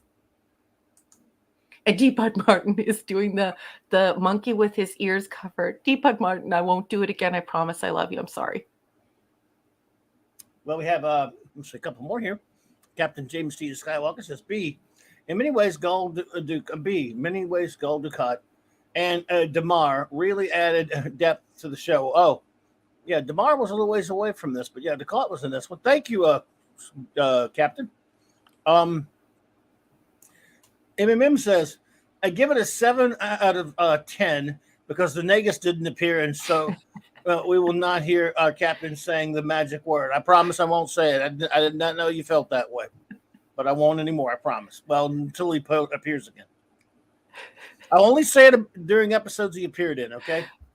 You know what I mean? Max Redstone says B+. In a world gone mad and divided, people will need a hero who wears an earring, a hero who is not provisional. This summer, Lee Nalas is the Navark. Yes. So fun. Does anyone know the etymology behind that Navark word? I didn't look it up. And the reason being, just so everyone knows, I got up really early to play a pool tournament this morning. That's why I feel like I'm talking with marbles in my mouth and I'm not really with it. But I didn't have time to look that up. Does anybody know the language origin for that? If it's some type of portmanteau from different languages. If anyone knows what's going on with that word, I would love to know. Yeah, because Lee Nalas just said they just made it up on Bajor. Yeah, probably. Mark D with the C, the chief engineer, only one. Doesn't have a multiple one. Good to see you, dude. Where you at? Where you at, dude? Anyway, B+ said good action episode that shows how engineers can go on special ops until a certain character shows up. This is not sci-fi, though. Political intrigue set in the Trek universe, but still enjoyable. Agreedishness. So, Minimus is here? Is he? Minimus. Is he there? I don't see him. Is he there? I see Jill saying, hello, Claude Parrish. Okay. Or Claude, as they say in the United States, because you guys don't speak French. Minimus Prime. Minimus. Mr. Parrish? Well, hello, indeed. And now we shall. Oh, there he is. Are we done with DS9 yet? Get at it, dude. Hey there, anti-derivative person. Avark was an ancient Greek naval title for commander of the fleet. Good to know. Oh, there's no way that it was pronounced that way then. Just so you know, there's no way. Oh, well, now it is. All right, well, are we ready for our next episode? We're moving on to the next one, folks.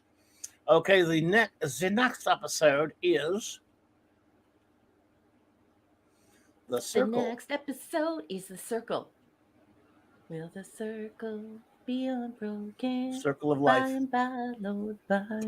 Anyway, The Circle, trilogy number 2, part 2. This is season 2, episode 2, prod code 422. And we all watched this for the very first time on October 4th, 1993.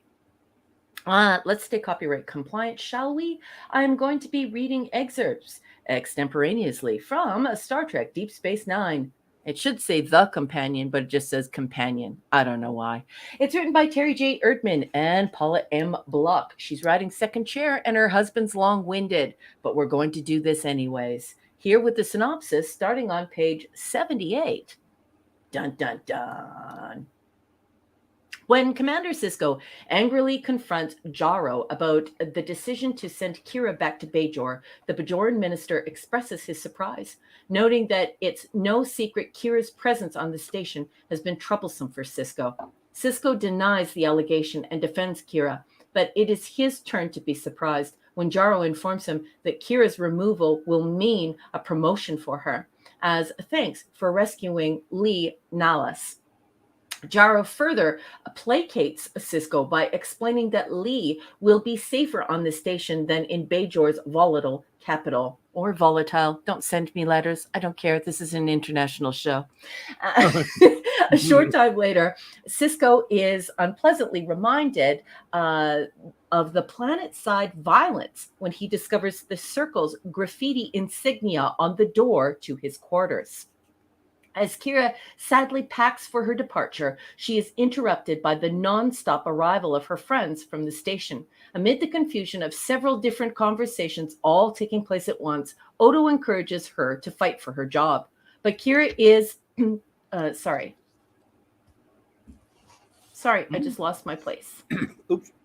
Yeah, it's because the PDF jumped. Sorry. Here we go. As Kira sadly packs for her departure, she is interrupted by the non-stop arrival of her friends from the station. Amid the confusion of several different conversations all taking place at once, Odo encourages her to fight for her job. But Kira is resigned to her fate. And when Vedic Baral arrives with an invitation to spend some time at his monastery, Kira is delighted to accept. Before she departs, however, Sisko promises that he will fight to have her reinstated. Yep.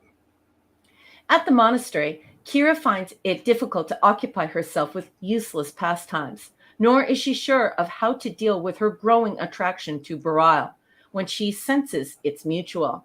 After an encounter in the temple garden, the young Vedic leads Kira into a chamber within the monastery and shows Kira the orb of prophecy and change. Left alone with the sacred relic, Kira experiences a vision. She finds herself in the Bajoran Chamber of Ministers, along with Dax, Vedic Wind, Jaro, and Baral. The room appears to be in chaos, and Dax urges her to listen to the babble of legislators. Oh, it is babble of legislators' voices. As she tries to comprehend them, Kira realizes she is naked, as is Baral, who embraces and kisses her. Ooh. The vision ends abruptly, leaving Kira both bewildered and intrigued, and perhaps satisfied, but they don't reveal that. On the station, Odo learns that the insurrection on Bajor is becoming more and more serious. According to Quark, the Circle is receiving weapons and explosives from the Krasari. Odo decides to investigate the Krasari, while Sisko goes to Bajor to discern whether or not Bajor's military will support the radical Circle movement over the planet's Federation-friendly provisional government. But the general with whom he meets, Krim, seems undecided. Before he returns to the station, Sisko visits Kira at the temple and warns her about the impending coup. A short time after he leaves, Kira is drugged and kidnapped by 3 masked men. Odo's investigation leads to an odd discovery. The arms that the Krasari are supplying to the Circle are coming from the Cardassians. At the same time, Kira makes an equally shocking discovery. She has been kidnapped by Jaro, who is the power behind the Circle. Jaro believes that his efforts will unite Bajor with the power and strength it needs to survive, although first he must get rid of the Federation's presence. When Kira refuses to give him information about Sisko's plans, Jaro has her beaten. Well, actually, he has her beaten and tortured, but whatever. Back on at the station, Quark announces that he has discovered where the Circle's headquarters is. Cisco takes a small team to the location and rescues Kira. Odo reveals to Cisco and the others that he has discovered what he has discovered, and the group quickly discerns that the Cardassians are supplying the arms so that the Circle coup will get rid of the Federation. And with the Federation gone, the Cardis will be able to retake Bajor for themselves. On Bajor, unaware that he is a pawn in a larger scheme, Jaro congratulates Wynn on their impending success, which is surely the first step toward her becoming the new Kai. Cisco attempts to put Lee Nallis in touch with Bajor's Council of Ministers to tell them the truth, but the communications with the planet have been severed. Contacting Starfleet, Cisco briefs Admiral Chakotay on the situation. With a revolution about to begin and assault ships from Bajor headed toward DS9, the Admiral orders Cisco to evacuate immediately. But Cisco has something a little different in mind. And that is all I'm going to read from the long-winded Terry J. Erdman. So I wish Paula would have written it. She's much more concise. Oh, yes, sir. I got you. Okay, boss. So what'd you think of the coverage? What'd you think of the episode? I'm going to toss it on over to you. What do you think? By the way, Chakotay, no relation? No, and it's spelled different. They pronounce it Chakotay, but it's Cote like French. So I believe it should actually have an accent above the O right. or the E, because it's TE, not TAY. Voyager existed at that time, right? Yeah, I think so. Yeah. Anyway, Cardinal Sin, thank you so much, my friend, for the $9.99 super sticker. You are too kind. Hey, Cardi. Very generous of you. Thank you so much, Cardi. I hope you're doing well, sir. Thank you. Anyway, where was we? Oh yeah, the episode The Circle. As the middle parter, I mean, it's okay. It's got some interesting stuff in it. Again, I wasn't like super in love with all the I like some of it, some bits and pieces and stuff. That's good, a lot of good character moments and stuff. But it was really like the scene with when they all came into her, all the friends came into the room and stuff like that. And when Cisco tells her, "I'm going to get you back," and it's good. It's a good middle to the long trilogy that we got going on here. But I can't stand Vedic Ratchet. Ugh. Yeah, she's horrid. I mean, again, certainly nothing against the actress. I know I'm supposed to feel that way about her. We're supposed to not like her. Mission accomplished. Oh, January. She's Larry said Voyager started in 95. I wonder when it went in development, though, because remember in the block text they said that it was all gonna come out like dominoes. So I wonder when it was in development. A lot of stuff went back and forth. So I'd have to check on that, because remember, this is a TNG episode we're watching right now. But there were 10 episodes. Okay, well, there were 7 seasons of Voyager. And if it started in 95 and ended in 2005, I'm no mathematical expert or anything. I'm not like a mathematician, but how does that work? Thank you once again, Cardinal Sin. You're too kind for the 1999 super sticker. Thank you, buddy. I really appreciate it. I hope you're doing great, man. It's good to see you. Yep. And you're a sweetheart, and thank you so much. And I hope everyone will tune into Gil's YouTube channel, and certainly please follow him on Twitter as well. He does some great shows, and he is a great friend to many among us. So and I'm going to go ahead and agree with you, boss. I'm not gonna lie and overplay my hand here. I rewatch Star Trek every year. I watch the 7:35 every year beginning in January, but I stream it. I seldom use my physical media. I stream now, and I'm just going to come right out and say right now that Voyager is not my favorite. If you were to ask me to put them all in order, I wouldn't say Voyager is my favorite, but they do tend to overlap for me. And but it ended in the year 2000, I believe. Yeah. And Voyager's 172 episodes, and there were 7 seasons, so it doesn't compute if it started in 1995. But we'll have to check it out. Anyway, again, I can barely count 2 plus 2, but I just don't think that adds up. Anyway,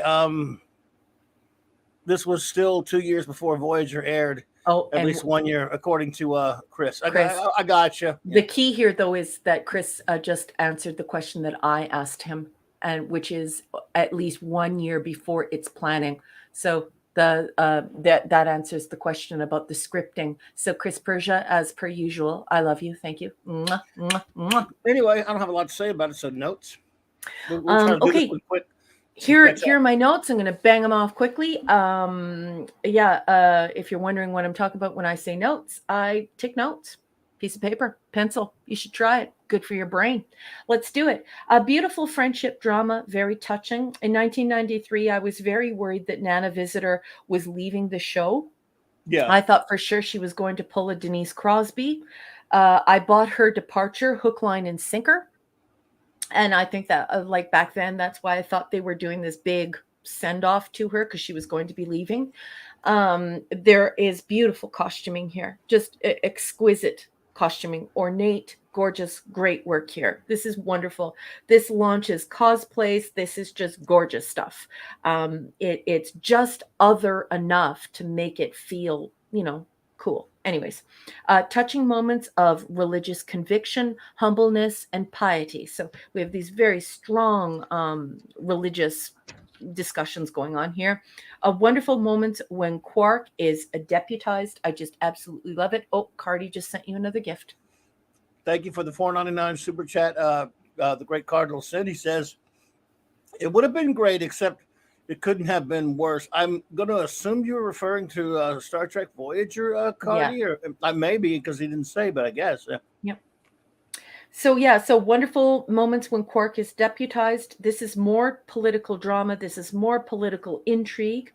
And then, of course, I'm a science fiction author. I'm also a professional editor by trade. I took it in university. So obviously, this is going to come out of my mouth and everyone's going to hate me for it, or perhaps not. Some folks love it. But so the runabout beamed out 5 people, then 7. It's the same runabout.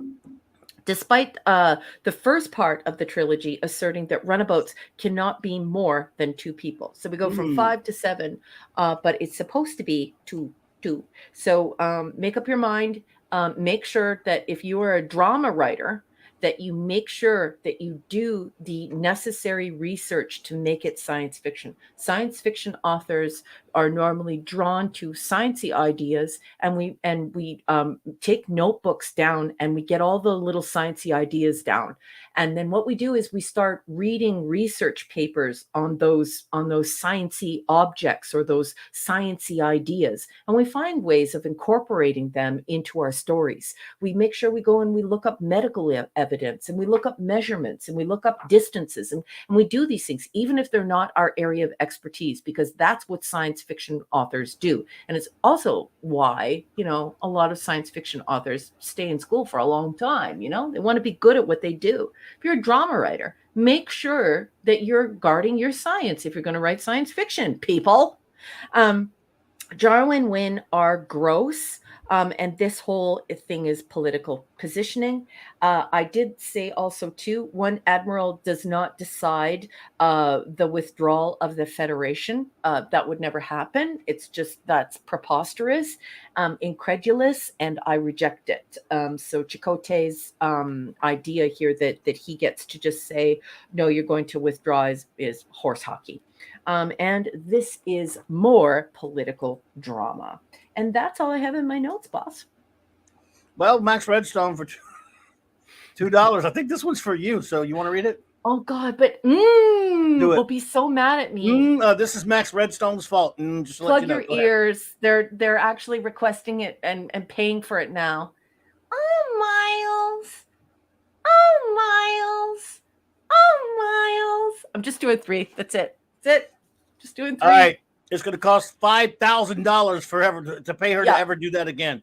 Because I love, and I also love D. Bud Martin, and I feel like we're driving them away. Anyway. D. Bud did not like that. Oh, sorry, guys. Blame Max. Hey, throw things at Max. In fact, let's go ahead and just give Max what he deserves right now for that troublemaking. Personally, I thank you for the kind gift there, Max. Nevertheless, the chat feels this way about it. Your agonizer, please. No, Mr. Spock.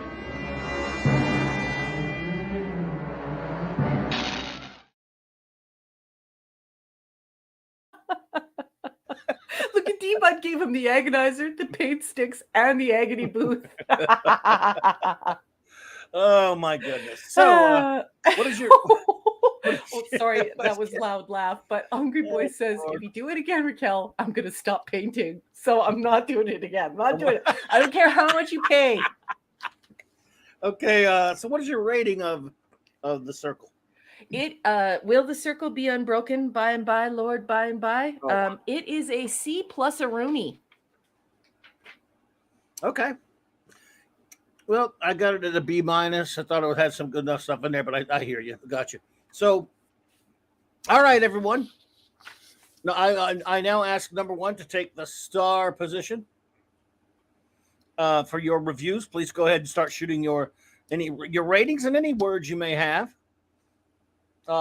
Reviews of the episode, what you thought about it, and I will fetch us some extraordinary Max Redstone entertainment.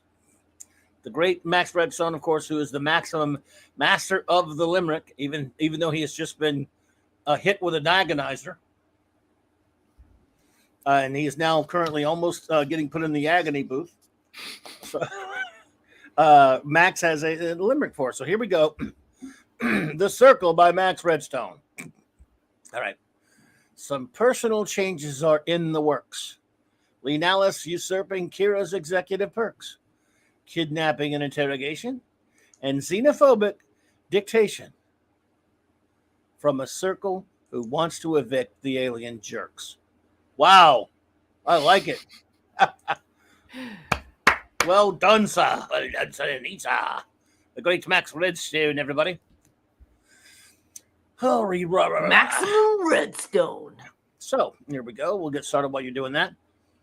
JT Kirk says C+. My least favorite episode of the season. The monastery. Yeah, well, you know what? I'm taking my. I wrote down the wrong one. I'm taking my. I'm going to exercise the executive privilege and say B minus wasn't. Is too. You're right, GT. You both convinced me. I'm giving it a C minus because I just remembered that Vedic ratchets in it. So anyway, not that my rating doesn't matter. You guys are the ratings that matters. But I'm just going to go ahead on record and say that I'm backtracking because it's really good. It's an okay episode. It would have been more of a just sort of okay filler episode between beginning and end if it didn't have her in it. C+ for the great JT Kirk says. My least favorite episode of the season, The Monastery, was far too steamy. Non-sci-fi writers created a romance in the wrong place. Runabout transporter firmware update allows 5 people now. Yeah. Well done, JT Kirk. Thank you so much. Quagnar says B minus. I liked Kira's reaction to being removed from a position that she didn't want to begin with, but then grew into. Still like the Lenalis character. Yeah, I like him too. That was some good stuff with him.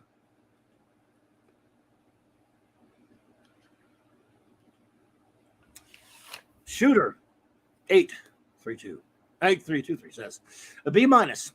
A political driven social science episode, but that's okay. DS9 does it well. Slow burn though.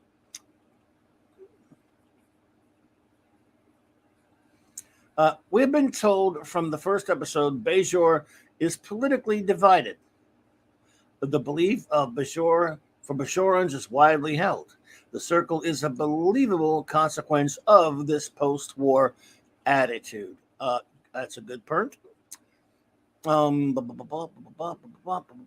on, shooter. Okay, more.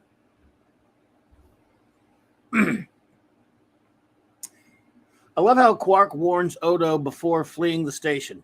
Truly, they are rivals more than enemies. Yeah, I like that. That was cool. Odo originally wants Kira to stay while Starfleet accept that reassignments happened and accept it. I don't get Kara's kidnapping. Seemed the necessary risk. Politicians should make military decisions. Also, don't underestimate the Ferengi. Oakley dokley.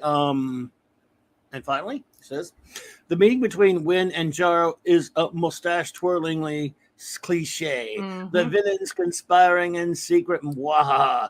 Nice and believable justification for Cisco to stay on the station. Indeed. Thank you. Thank you so much. And Shooter, I agree with you. And it's also his moment where he gets to ask the crew if they're completely behind him.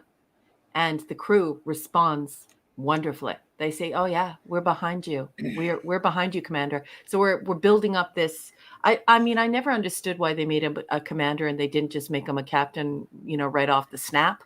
But it is building us towards the fact that, darn it, why isn't this man a captain? But I feel and think those same things when I'm watching this episode, Shooter. So good comments. Wendy says Cheyenne insisted on barking, so must be a dog. I heard a dog must be Cheyenne. Yeah. Through Raquel's reading, apparently Cheyenne gives this episode of death. We've had too many Bloody Marys to argue. Cheyenne, the think I'm the queen has spoken. Well, that's fair enough. There you go. Cheyenne is reviews are always welcome here, Wendy. Thank you so much. I hope you and Jimmy are doing well, and Cheyenne, of course. Good job, Cheyenne. Yeah, and I used to watch that show all the time, Cheyenne with Clint Walker. Let's see here. Max Rudstone says B-. Barile is Vedic-y sexy. Vedic-y sexy. I think it's what he meant to say. Dude. Your agonizer, please. Okay. Let's see. James Caserta says, how is this sci-fi? As we've been saying all along, it's not necessarily. I mean, we're just other than the setting. Yeah, and some folks are saying it's social science fiction and soft science fiction, and I think that's great and everything. But I like your permissive attitude, but it's not really science fiction. It's not even social science, because if we're to look to social science, we would have to look at it and we would have to see some type of political science or sociology or anthropology or something going on here with the actual study and discipline of social science.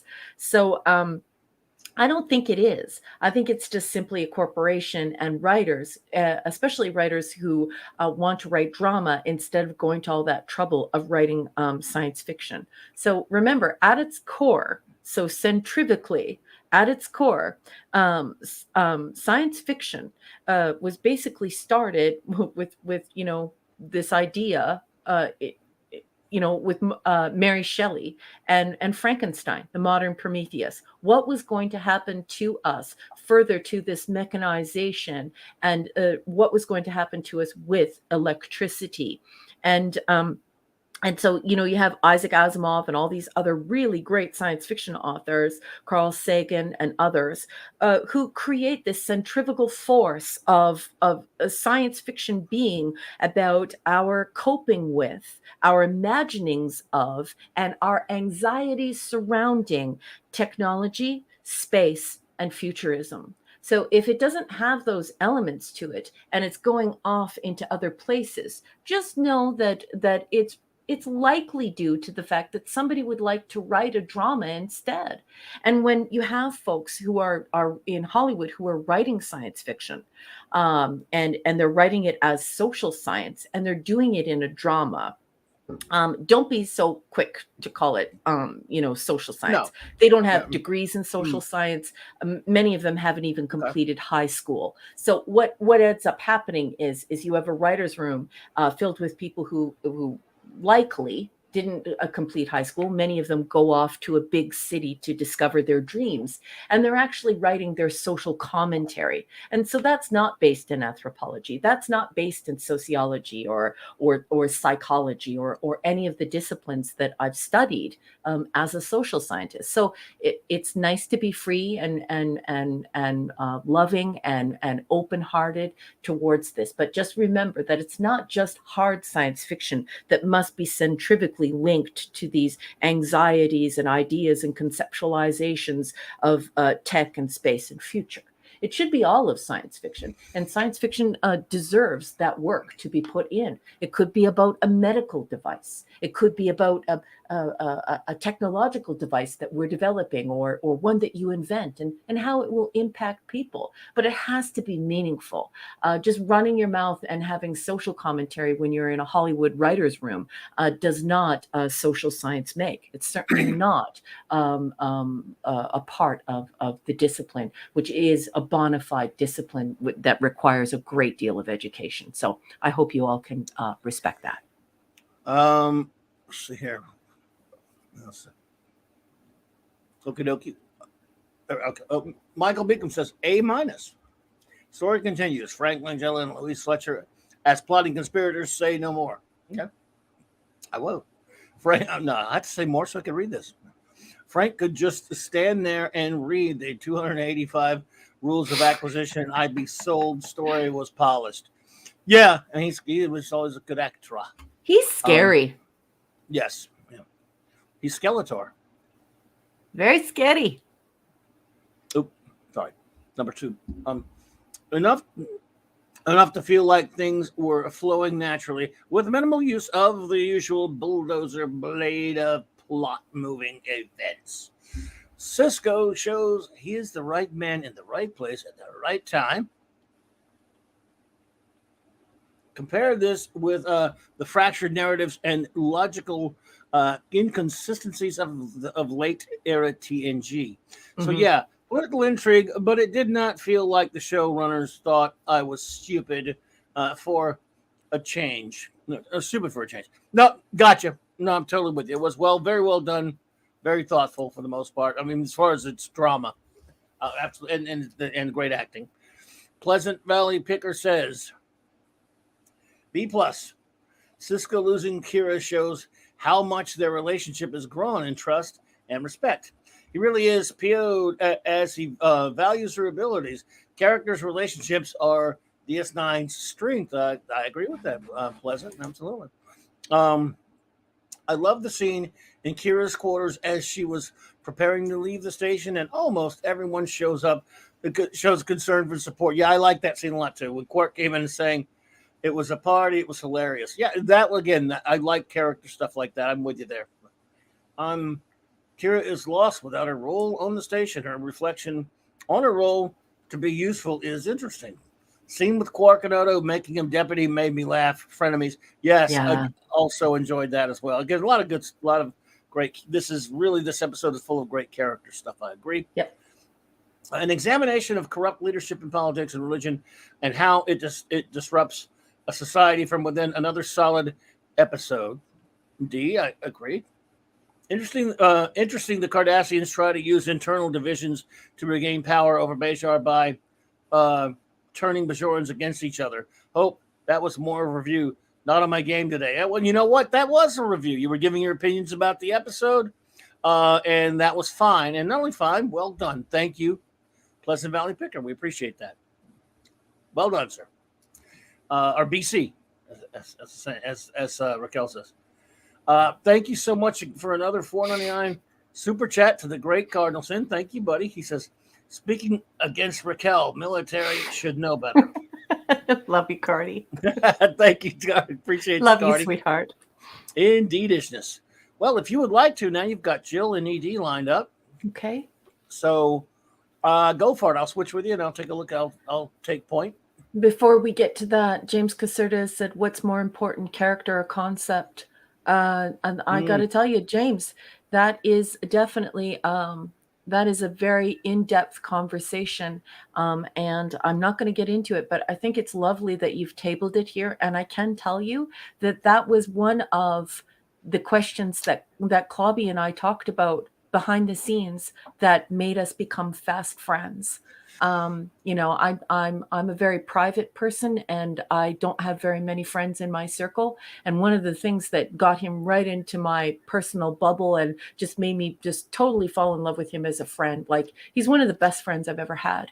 It was this discussion that he and I would constantly have about how important character is in upholding concept, and how that balance, you have to be very careful with that balance. You don't want to lose the viewer that is expecting these different types of apparatuses with what they're watching. So if you're a science fiction fan and you're really waiting to see that the episode be peppered in science fiction, but you're enamored with the characters or the concept. I mean, I think Clobby actually has 3 C's. It's character, concept, and I can't remember. What's the other one, boss?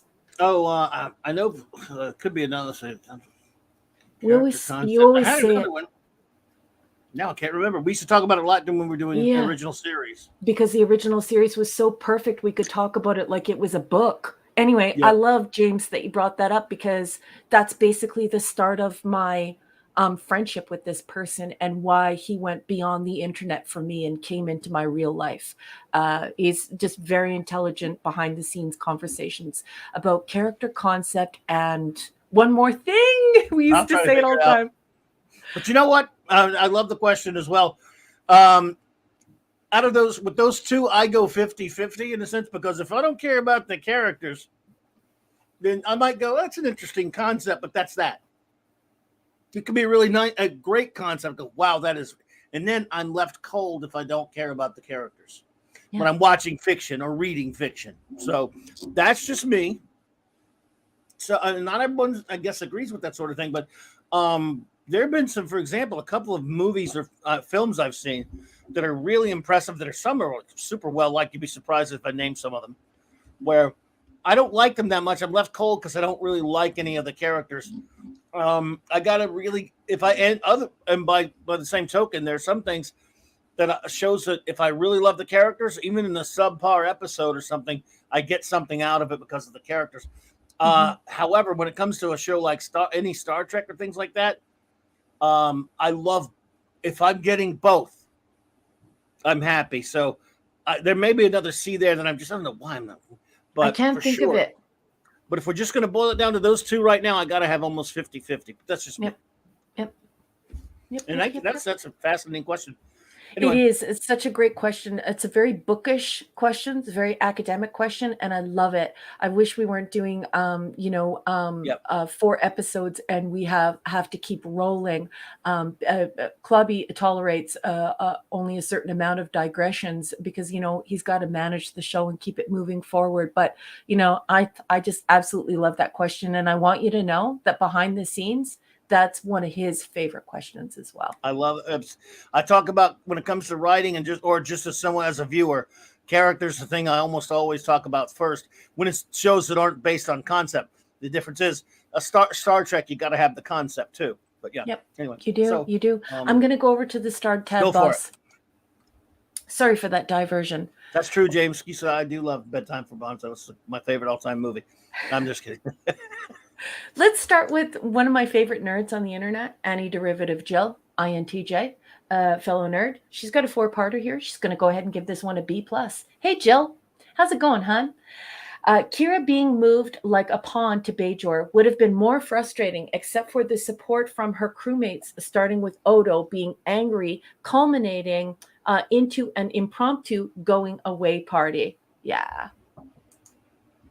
I agree, Jill.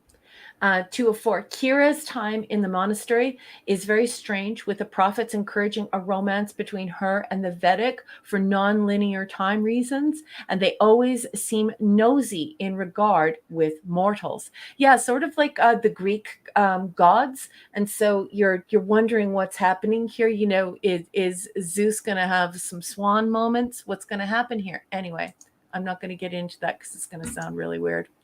Unless you study classics, and then you're like, yeah, Raquel, yeah. Anyway, 3 of 4, Odo and Quark's relationship is one of the best parts of the show. While they have animosity, when it comes down to protecting their friends, they work together very well. It only gets better. Oh, see, there's some promise there.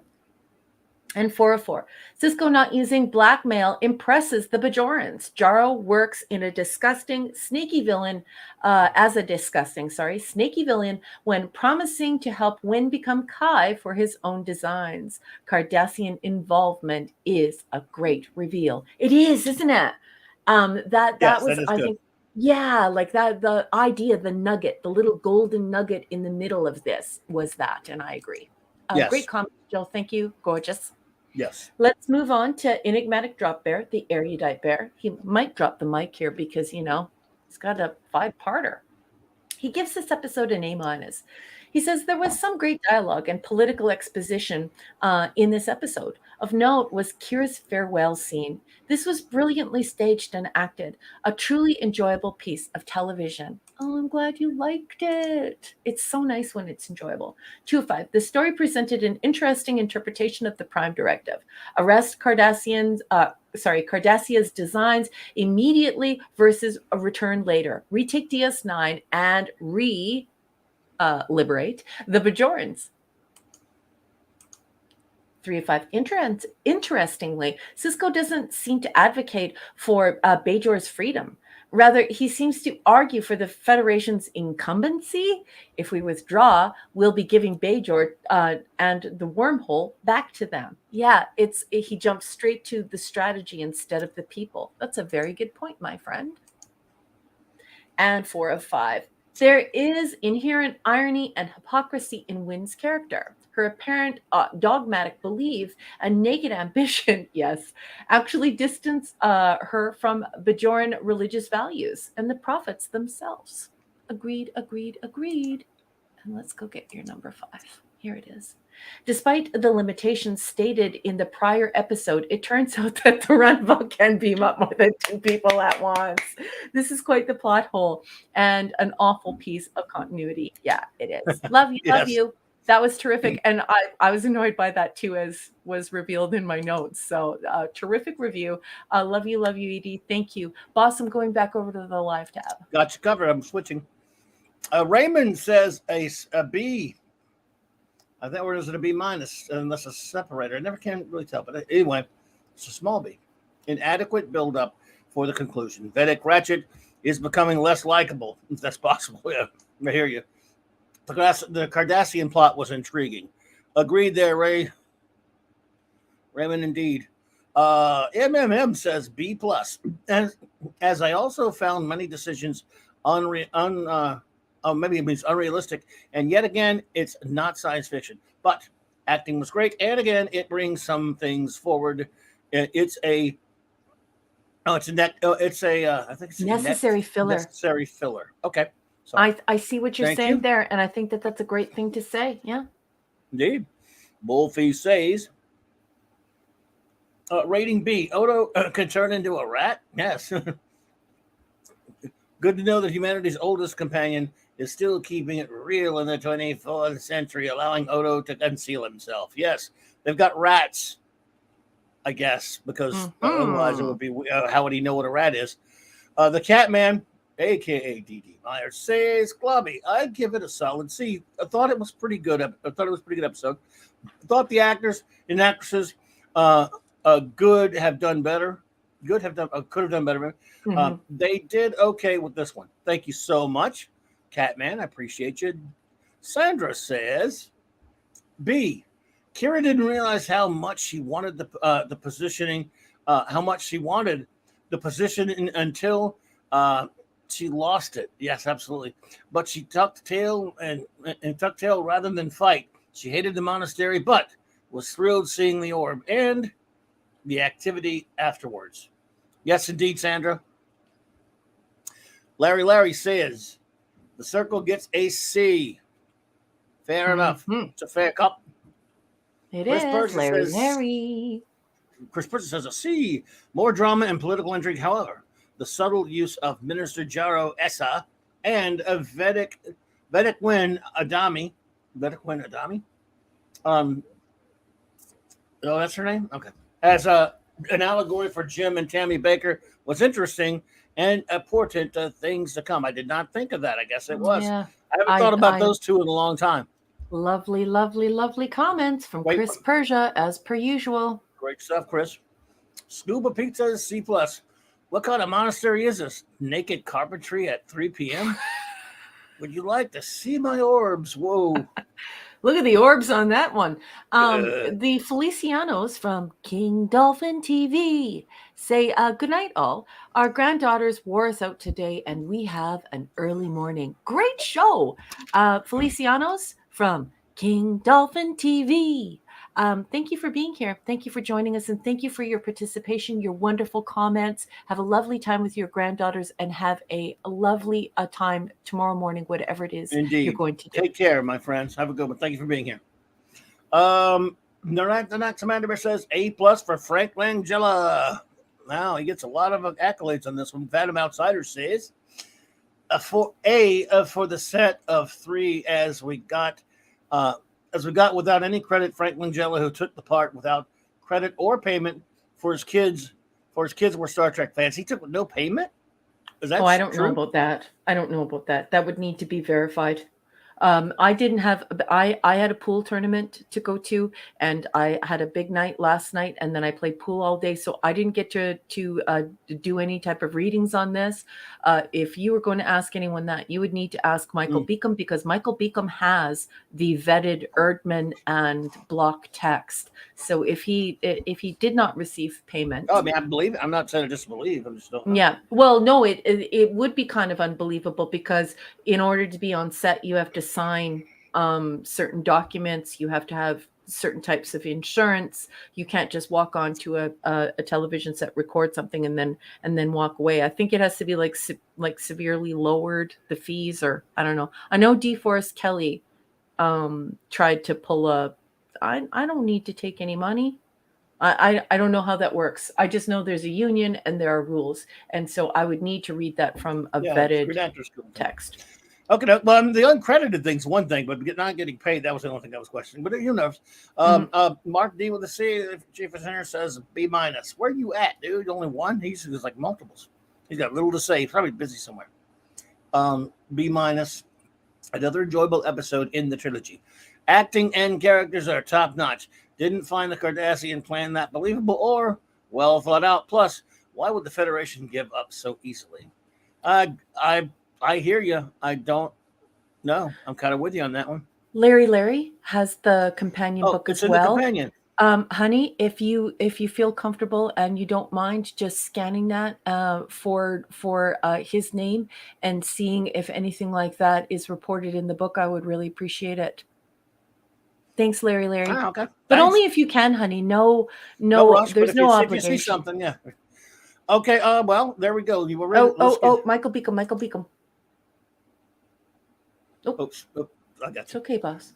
No word of Langella doing it for free, just uncredited. Even if it was just scale, I am sure the Actors Union and his agent would demand something. Yes, God. I mean, that's what I would think, but you never know. Yep. I don't know, but sounds logical to me. Thank you, Michael. Let us move on to our next episode. How about that? Let's do it. All righty then. Here we go. Our next episode is The Siege. Yeah, the final chapter in the trilogy, right? This is season 2, episode 3. This is prod code 423. We all watched this for the first time. Well, most of us did anyway. On October 11th, 1993. Let's stay copyright compliant, shall we? I'm going to be reading excerpts from, well, the synopsis, but not certainly the whole text. So just part of the text of Star Trek Deep Space Nine, Companion, strangely named, by Terry J. Erdman and Paula M. Block. Now, I warn you now, Terry J. Erdman is much more long-winded than his lovely wife, who writes very concisely. I'm going to be reading extemporaneously from page 82. Let's hope he doesn't go on forever. Oh, that's right, Mark. I forgot about your away mission. Sorry, go ahead. Anyway, go ahead. Yes. Yeah. With less than 5 hours remaining before the Bajoran forces are due to arrive, Sisko evacuates Deep Space Nine of civilians and non-essential personnel. However, he has elected to remain behind to delay the station takeover and is pleased with his officers and Lee Nallis when his officers and Lee Nallis choose to stay with him. Since all communications to Bajor are still jammed, Kira reasons that someone will have to go to the Chamber of Ministers to reveal the Cardassians' involvement in the Circle. With the runabouts tied up, transporting evacuees, 2 at a time, apparently, because it's the Ark. It's Noah. Anyway, Kira and Dax arrange a ride to Bajor's Luna 5 base, where several old sub-impulse vessels have been hidden since the Cardassian occupation. When the Bajoran troops, led by Colonel Day and Overgeneral Krim, arrive at the station, it appears to be deserted, although Krim knows that appearances can be deceiving. He notes that the station's internal security net has been sabotaged, effectively preventing them from tracking the movements of anyone on board, which could mean that Starfleet has left a contingent behind. While Day and Krim argue about strategy, Sisko and his hidden team prepare their own strategy and soon capture a small search party of Bajoran soldiers. On Luna 5, Kira and Dax manage to get a dilapidated raider up and running, but their signal is intercepted by 2 more powerful Bajoran vessels. Kira takes her vessel into Bajor's atmosphere, hoping to outmaneuver the big ships, but the raider is disabled, and the women are forced to make a crash landing on the planet's surface. Sisko lures Day into a holosuite, where the Bajoran finds himself trying to disarm holographic images. Sisko quickly seals the holodeck door and speaks to Day over the comm system, briefing him on the Cardassian plot. But Day doesn't believe it. And after Sisko releases him, he declines to pass Sisko's information on to Krim. Instead, he and Krim intensify the search for Sisko. Knowing they may not have much time left before the Bajorans find them, Sisko appeals to the frightened Lee Nalas, asking him to be the man that his people think he needs. That his people think he is. I'm so sorry, everyone. I'm quite tired. A short time later, Bashir creates a diversion, drawing away Day and providing O'Brien, Lee, and Sisko with access to Krim. On Bajor, Kira and Dax have survived the crash, but Kira is badly wounded, and the 2 are quickly discovered, fortunately for them, by Bajorans from Bareil's monastery. Bareil helps to disguise them in religious garb, and they head for the Chamber of Ministers. Interrupting the gathering of legislators, Kira finds herself in the midst of a chaotic scene, very similar to the orb vision she had experienced days earlier. Although Jaro immediately attempts to have her arrested, Kira realizes that this will be her only opportunity to make the ministers listen. She hastily presents her evidence of the Cardassian plot that Jaro unwittingly helped to facilitate, and Vedic Wynn, knowing that Jaro is finished, sides with Kira and the other ministers against her former ally. On the station, Krim confronts Day about neglecting to brief him about Sisko's comments. Day protests that Sisko's words were lies, but Krim has received affirmation from Bajor. Noting that Bajor's provisional government has prevailed, Krim prepares to return command to Deep Space Nine to Starfleet. But Day refuses to accept the turnabout. Pulling out his phaser, he fires at Sisko, but Lee, reacting quickly, leaps into the path of the beam. Mortally wounded, Lee expresses relief that he's off the hook at last. But Sisko knows that Lee always will be remembered by his people as a hero, a role that, sadly, was more comfortable for him in death than in life. And now I'm going to turn it over to the boss and ask the boss what he thought of the coverage. Ooh, some really cool stuff in the book here. And what did you think of the episode? Boss man, Captain, give us the skinny. I like this one. I thought it was pretty good. Again, all in all, it closed out pretty nicely. I like a lot of the stuff with the characters on the back. When they finally got back on the station, I really enjoyed the stuff with Dax and Kira. So overall, I found this, again, to be a very entertaining episode for the kind of story that we're trying to tell with this 3-parter. I wouldn't say it's a waste of time to do a 3-parter like this, because you do have a show that is built around a certain premise that, and you need, and this did a lot of this episode. Every episode they do on the show is another building block of characterization, which I think is valuable. So pretty good. I liked it, and yeah, I mean, it's fairly solid, enjoyable adventure episode that was really sad about Lee Nellis. I really liked him, and that was a touching ending to him. And that was his story was great. Again, sometimes when the character comes on for a short time and you write them well, there's a lot of impact to be felt when they get killed like that. So I enjoyed all that, and it's again solid stuff. And I would say, do we have any notes? I do have notes. So here we go, folks. This is what I wrote down as I watched the episode. Jake expresses the frustration many military families feel about moving around. If you were a military brat, and my husband was, his father was in the military, it's difficult moving around. And so I really liked that a little bit of research was done there, and we have Jake expressing this social frustration he has. And then I wrote, you know what, Keiko? Freedom isn't free. You need to support Miles. His life isn't any more precious than the millions of other lives. And so here we see Miles feel that Miles O'Brien is called to duty, and he feels as though he has to save lives. And he has to, support his crew and to do the right thing. And he knows that he might die. This is already very difficult for him. Keiko she just wants to just leave, and she wants him to abandon everyone, just get out of there and turn tail and run.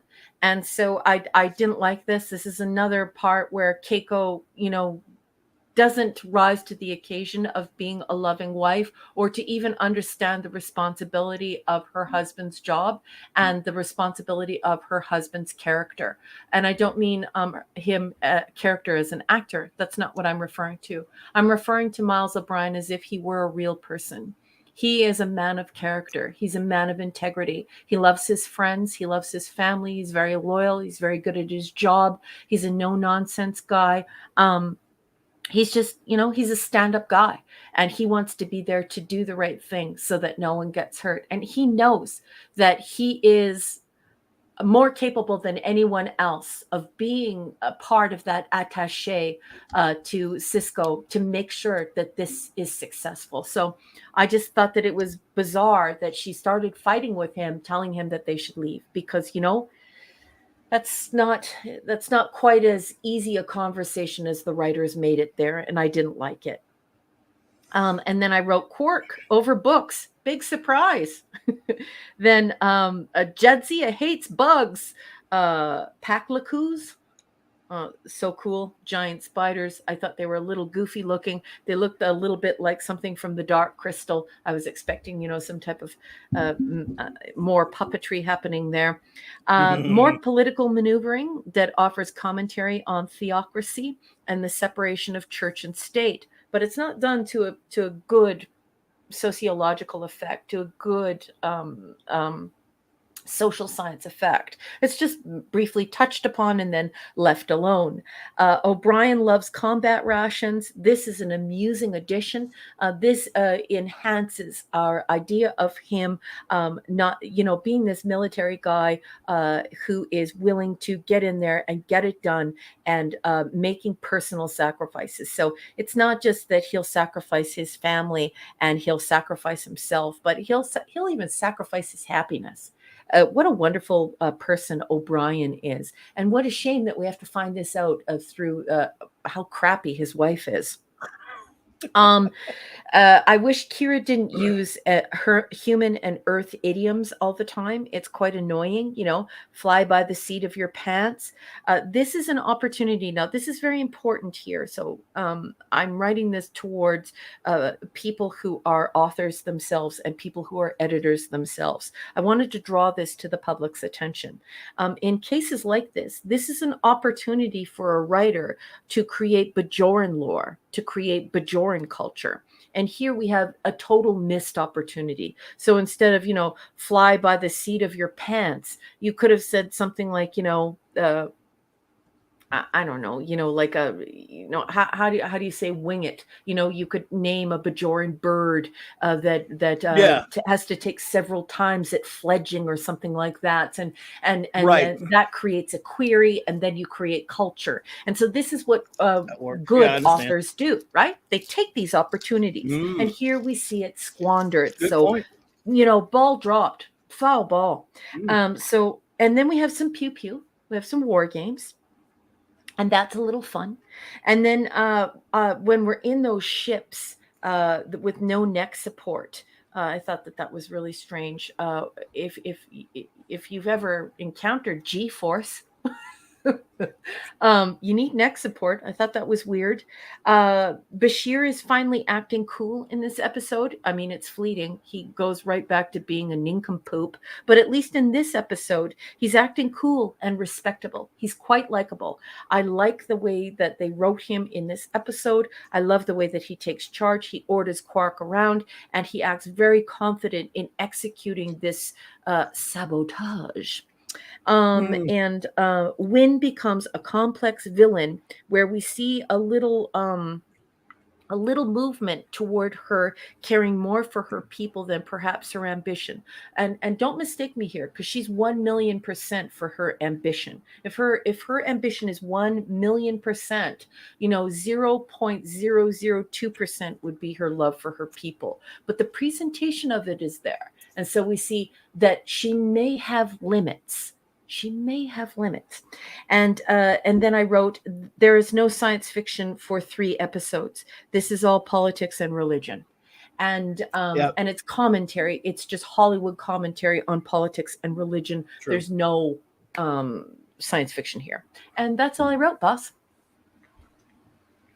Well done. There we go. I'm sorry, everyone. I had a Tootsie Pop. I couldn't help it. Oh, Tootsie Pops are good. I put it aside, though, because it's on with the show. But I hear you. This is it. And something that James had said, he believes that, he said concepts are, people aren't bigger than concepts. I think he thinks it mostly should be about the concept. I think that a show like the original series wouldn't have been as great as it was if it didn't have great characters. That's what I'll tell you. We love Kirk and Spock and McCoy and Scotty. So I don't think you can minimalize both. I'm thinking you have to have a good balance personally. But if you, like I said, there are, for example, you mentioned 2001 earlier. We're going to get on the Trek in a minute. Sorry. That has no characters and yet it's a compelling film. That's true. And that can happen. There's no question about it. If something has great ideas and characters, concepts, but what makes something truly resonate and powerful and important does have to do with characters, because characters are inspiring.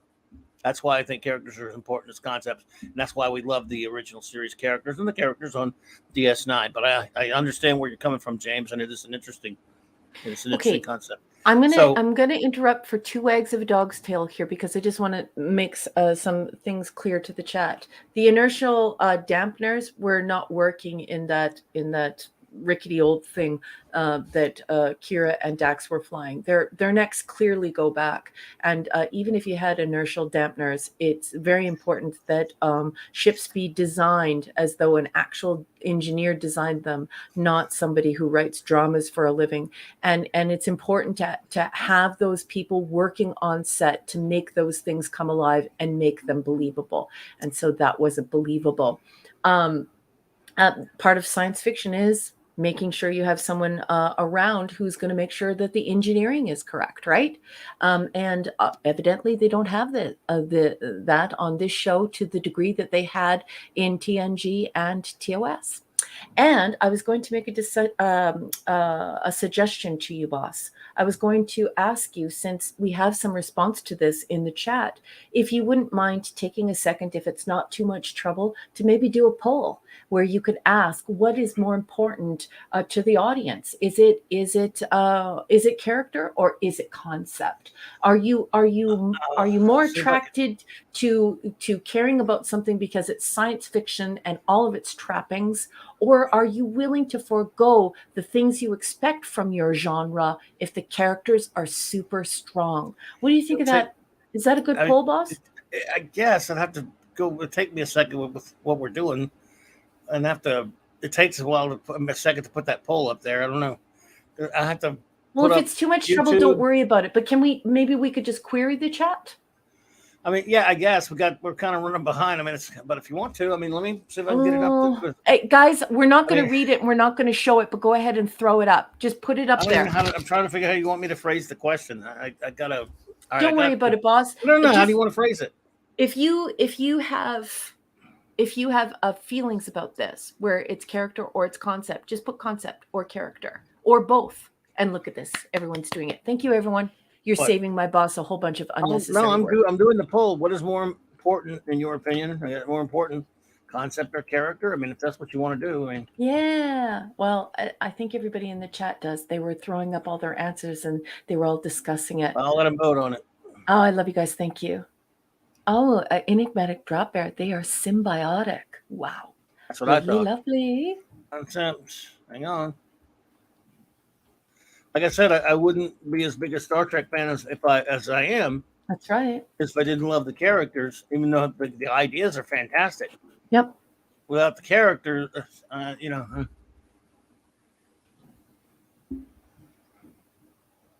But we'll put it to there we are.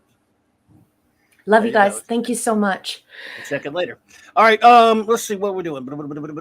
My rating for Siege.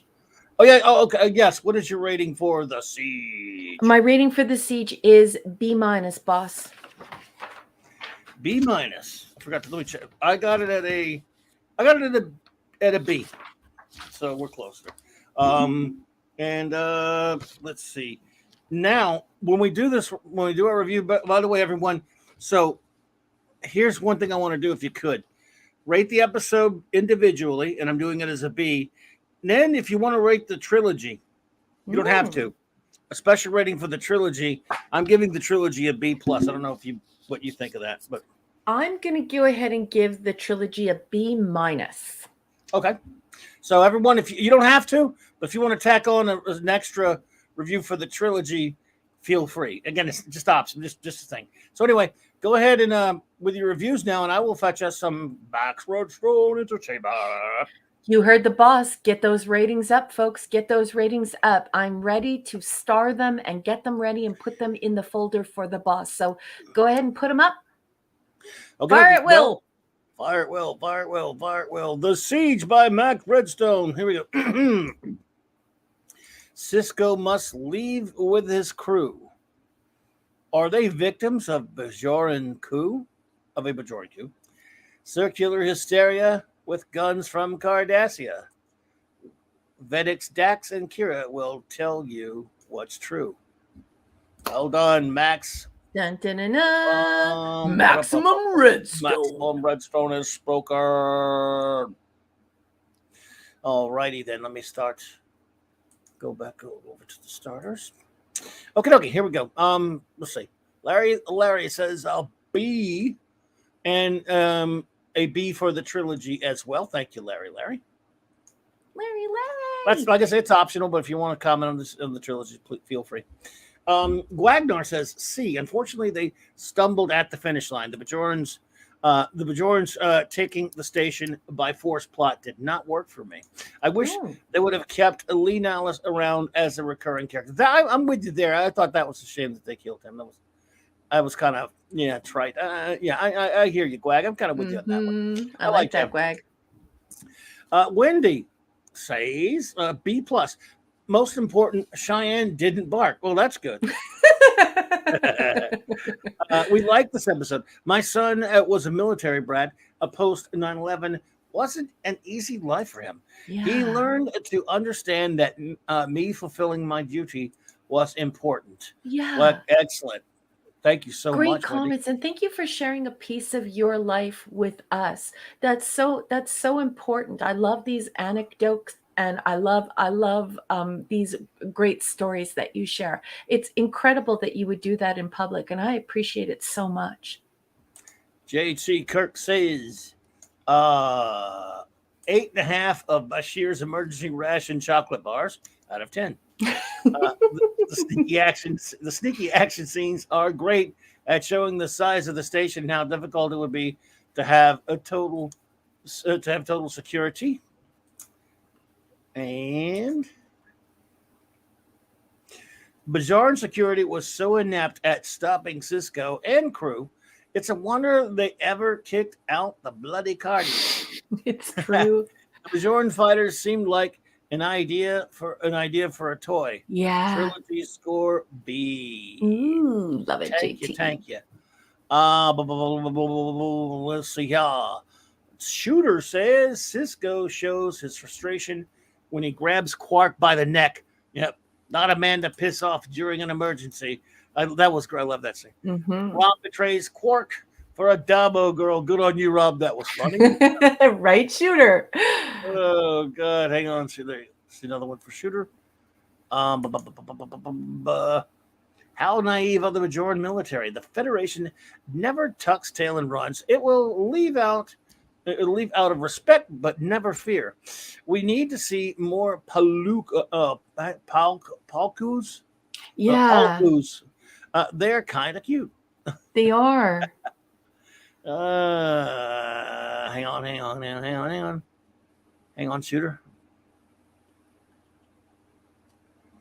I love the Kira using an antiquated ship, but questioning Kira's piloting skill over the professional fighter pilots in superior ships who are experienced in Kira's ship's capabilities. By the way, I also like that Dax was able to use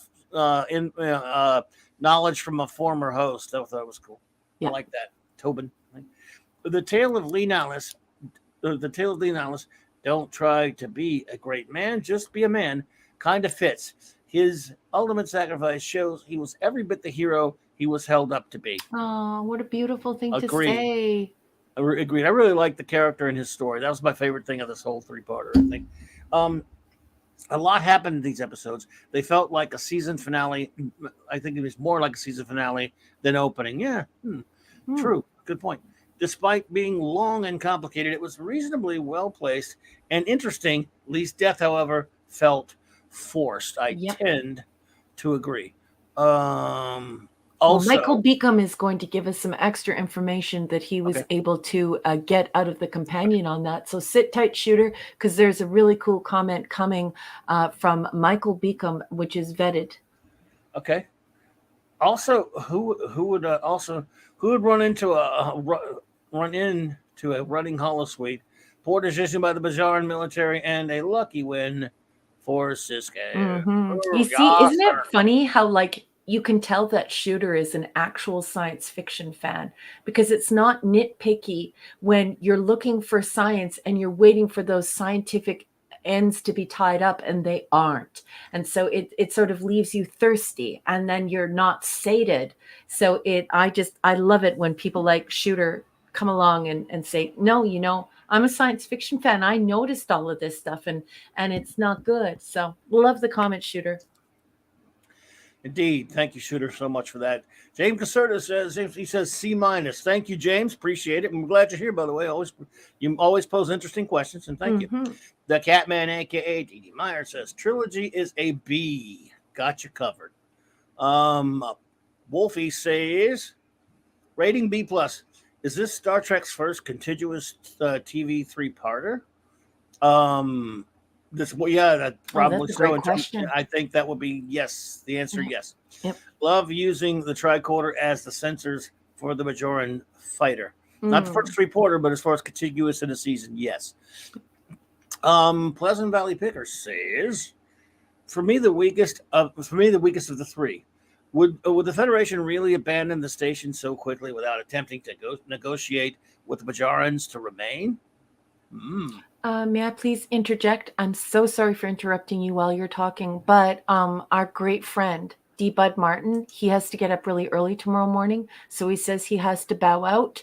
So all right, D. Bud. Have a good night, everybody. D. Bud, I finish the rest of my pool tournament tomorrow, so I have to get up early too. So I feel you, honey. Have a great sleep. Thank you for being here, and I'll see you next week. Okay, buddy. Take care, man. Isn't the crew defending the station against the Bajorans a violation of the Prime Directive? Yeah, pretty much. Kira and Dax subplot didn't do much for me. Lee Nallis dying at the end makes him a true hero. Yes, I agree with you there. Absolutely. Thank you. Let's see one more. I got to find your next one there, Pleasant. Hang on, bud. Okay. Boost it half a grade. Sorry, I liked his character and was saddened by his death. He could have been an interesting recurring character, a missed opportunity for future stories. Trilogy B overall. Okay. Excellent. Well done, Pleasant Valley Picker. Thank you so much. Appreciate you. James Caserta says character stories that start at F and go to C. So character stories start at F and go to C. Got you covered. Thank you. Hey, your criteria is your own, and you're definitely, I respect that. Wagner said trilogy grade C plus. Started strong but ended weak. Okay. Oh, I respect that, and I agree. That's why I gave it the B minus. I bet you and I are quite close. Shooter gave the trilogy a B minus. He did. Pew pew pew. There you go. And now, if you would like, we'll go Scuba, and then I'm gonna let you go do Jill's and EDs. A. This trilogy finishes strong. Absolutely loved it. The insurgency carried out on the unsuspecting circle was excellent. Dax and Kira on their special mission. Oh, I'm glad you enjoyed it, Scuba Pete. Indeed. Absolutely, ishness. So if you'd like to go over there and start with Jill and ED, I will take point. I will. I'm over here right now. Gotcha. Let me just work it out. Oh, Jill's only got one. Okay. Hi, sweetheart. Anti-derivative Jill. She gives us a B. She says Cisco has great leadership moments in this episode, and so do other characters with one another. O'Brien likes combat rations. Never make fun of a Ferengi's mother. Rule of acquisition 31 or 21. I love it. That's a great comment, Jill. Thank you. What a great review. Okay, let's do ED. He's got a 6-parter here. Enigmatic Drop Bear, the erudite bear. He gives us a B. He says, how can you go wrong going Die Hard on DS9? Great stuff, especially using this group of characters. Oh, that's a good point. Indeed. When did Die Hard come out? 1988. Okay, so Edie's right here. Okay, 2 of 6. The prior 2 episodes did a really good job of setting up a significant and believable conflict, and this episode satisfactorily concluded it, though without really knocking the lights out. Ooh, very nice. But wait a minute, I want to stop 1 second. Say a very good old friend of mine's here. I haven't seen him in a while. Almighty Sports Show. What's up, buddy? Hey! He goes back to the old BTR days. That's why he calls me Ben. That's what they called me over there. But no sports shows anymore, man. I don't do them anymore. I hope you're doing them. And if you are, let me know if you got a channel. Yeah, and Dadman. We should get him in touch with Dadman. Yeah, that's my buddy there, man. Good to see you there, bro. Hope you're doing well, bud. Welcome. It's nice to meet you. Yeah, man. Okay, Enigmatic Drop Bear. 3 of 6. These series of episodes didn't establish much of an arc for Lee Nallis. Perhaps he could have joined Dax in getting the sub-impulse raiders and presenting the evidence to the Bajoran government. Yes, I totally agree. And then 4 of 6. Likewise, Jarl was relegated to a background character. This was somewhat off-putting, given he was established as a fascinating and intriguing character in the 2nd episode. Yep, totally agree. Yep. 5 of 6. On the subject of the sub-impulse raiders, they seemed a bit too resilient when compared to their Bajoran contemporaries. They took a number of hits, whereas the newer craft only took 1. Yeah, that was a little convenient. I think Wolfie complained about that too, and it's important because Wolfie is an engineer, right? Or a combat guy. I don't remember. I think he might actually be a combat guy who knows a lot about engineering, or vice versa. Anyway, Wolfie knows, and Wolfie thought that was a little stinkeroony too. Anyway, 6 of 6. Quark overbooking seats on a Federation runabout is amusing but far-fetched. It is also problematic for the character, but more about that in the next review. Enigmatic Dropper, I loved this review. Thank you so much. Indeed, it was awesome. Thank you. Indeed. Thank you, ED. Is always fantastic. Michael Beacom says B plus. This is the answer to the question, what if a smarter version of Michael Bay directed an episode of Deep Space Nine? Lots of action, but not completely brainless. What troops take the station? When troops take the station, General Krem, hang on.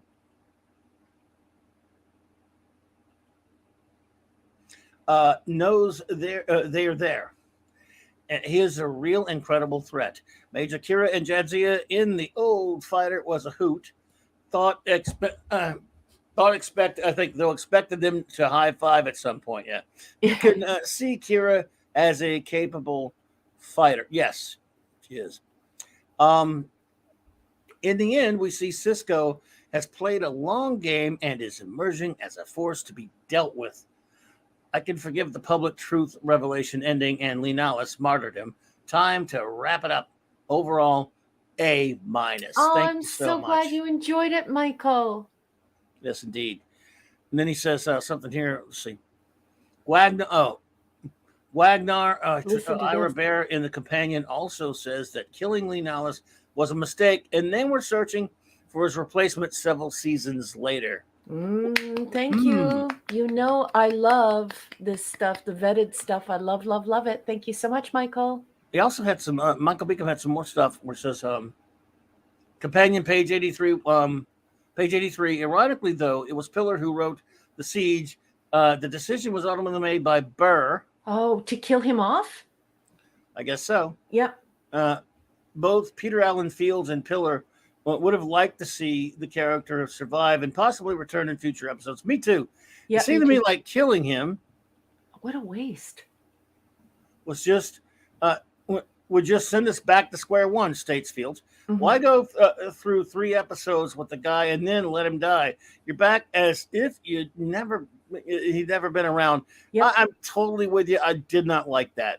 Shooter didn't like it either. That's why I said Shooter. Stay tuned to Michael's in-text citation. I get characters die sometimes, and that's all fine and well, even if we like them, but that just didn't work for me. The Catman says, thought the episode was a solid B. Thank you so much. Jill came up. She gave her trilogy rating of a B+. Thank you, Jill. Perfect. Thank you, Jill. Find some outsider says. Still A for the trilogy, even though I agree they missed the opportunity that they exploited an enemy mine with Quaid. Says, at first you don't succeed, try again. Lou Gossett Jr. asks where he. Oh yeah, I know where you're going with this one. He learned this great knowledge found on the book of Shishma. Quaid says Mickey Mouse, and LG Jr. asks I'd Mickey is a great Mickey is a great teacher. Pay off later when Quaid insults Shishmar later and calls Mikey a dope. He actually calls Mickey a dope. Yes, it's Mickey, not Mikey, but still. Yes, he your Mickey Mouse is one big stupid dope. I like that movie. And that was a terrible Lou Gossett Jr. from that movie. Sorry. Max Redstone says B+ for both Lee Nollis. Let's see. For both. Okay. Lee Nollis was not the hero that Bashar wanted, but turned out to be the hero they deserved. Most ethical use of a holosuite. Most of the Spirit Airlines, the official airline of the Ferengi Alliance. Yes, indeed. Thank you, the great Max Redstone. Chris Persia says B. Cisco is now in his proto phase, resonating with his eventual BA-ness. BA-ness? Yes, Banes? Badassness. Okay. Yeah. Fair enough. One can almost hear him saying, "Don't F with Cisco." Overall trilogy, a B-. Thank you so much. And that, folks, is how Chris a very Persia. high-ranking wrench on YouTube who wrenches for like the big guys shows you how to use profanity and not get caught. He's a pro. I love it, Chris. Enigmatic Drop Bear says, gives a trilogy rating of B. It was very effective at resolving the epic with the personal. Yeah. Personnel. Thank you so much, Edie. And can I interrupt for 1 second? Sure. Why did Larry say mentioned above at 38 minutes past the hour? Larry, I love you. If I missed anything that you said, sweetheart, and you want me to put it up, please tell me. I am so pooped from the pool tournament today, and I'm just not myself. If I've missed anything you've said, honey, I want you to tell me right away, and I will get to it. Okay, yeah, sure. We don't mean to miss them, but if we did, let us know. Um, Here we go with our caboose, our final review of this episode. Mark D with the C says a B, a minus episode, B minus episode B plus. Okay, B minus episode B plus trilogy. As a whole, the episodes play together better. It's a great character arc from Kira before Kira. As far as a shoot up action tale, this episode is well done.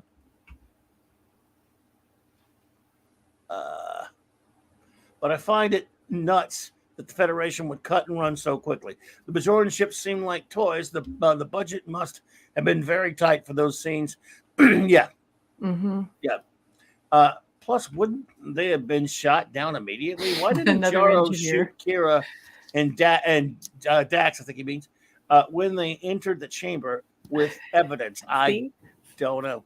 Science fiction people, you have to be very thoughtful. You have to be very clever. Like you have to be Avon clever for science fiction people. Like you can't just, not anyone can write science fiction. And Larry has cleared it up. I didn't miss anything, and that's good. I love you, honey. But he did say evacuating the station was stupid for the Federation. Anyways, please continue, boss. Sorry. Everything wrapped up too quickly and easily. Despite this, I like the story and character development. Lee Nallis had the most realistic arc. He wasn't the hero everyone thought, but he finally came to grips with his legacy, then died a hero's death. Yes, he did. And Michael Beacom says, page 83 continue, but Bear had his reasons at the time. I just felt that this was a man who was living a lie. And at the end, there needed to be a form of redemption. What a nincompoop. I love that Michael's revealing this, because this is nincompoopery. Yep. One that involved some self-sacrifice. Sorry, not trying to monopolize, but no. Wanted to deliver the... No. We appreciate that big time, Michael. Thanks so much, man. That's what we're here for. Oh, and JT sent you a gift, boss. Oh, JT, thank you so much for the $2 super chat. You're too kind, buddy. He says, was the gag fire extinguisher meant to be comedy? Right? Like it didn't. Oh, yeah, the squirt. There was no real squirt, was there, JT? And poor Larry says, I miss my Jeffries tubes. Yeah, I do too, honey. Well, there's a Kardashian station, but yeah, I hear you. So we're ready to move on to our final episode of the evening. We are. All righty then. Let's see here. We've got invasive paucidias. And while you start that, I'm going to go take a pill. Yeah, go take your pill. But and I'll leave you the content. And take extra water, because you ate all that popcorn, and I'm worried. I need. Well, I also need water anyway. So Agua. Okay. I'll be right back. All right, boss. Invasive Procedures is season 2, episode 4. It's prod code 424. We all watched this for the very first time on October 18th, 1993. I also call this episode Stealing the Symbiont. Let's stay copyright compliant, shall we? I'm going to be reading excerpts, a long-winded summary by the husband of Paula M. Block, from the text Star Trek Deep Space Nine Companion. And I'm going to be reading from page 86 and likely page 87. Or let's see. No, 85. Sorry, folks. I don't have the actual book that Clobby bought me. I have a PDF. Let's do it. When a violent plasma disruption hits the Denorios belt, Deep Space Nine is temporarily evacuated, leaving behind only a skeleton crew to maintain the station. As O'Brien and Odo move through the station, sealing off airlocks, they find Quark hiding in one on the docking ring. Wow, that is not how you construct a sentence, dude. Although Odo finds Quark's presence suspicious, he can't pin anything on the Ferengi yet. A short time later, the station picks up a distress signal from a damaged cargo ship, and Dax uses a tractor beam to direct the vessel to the docking ring.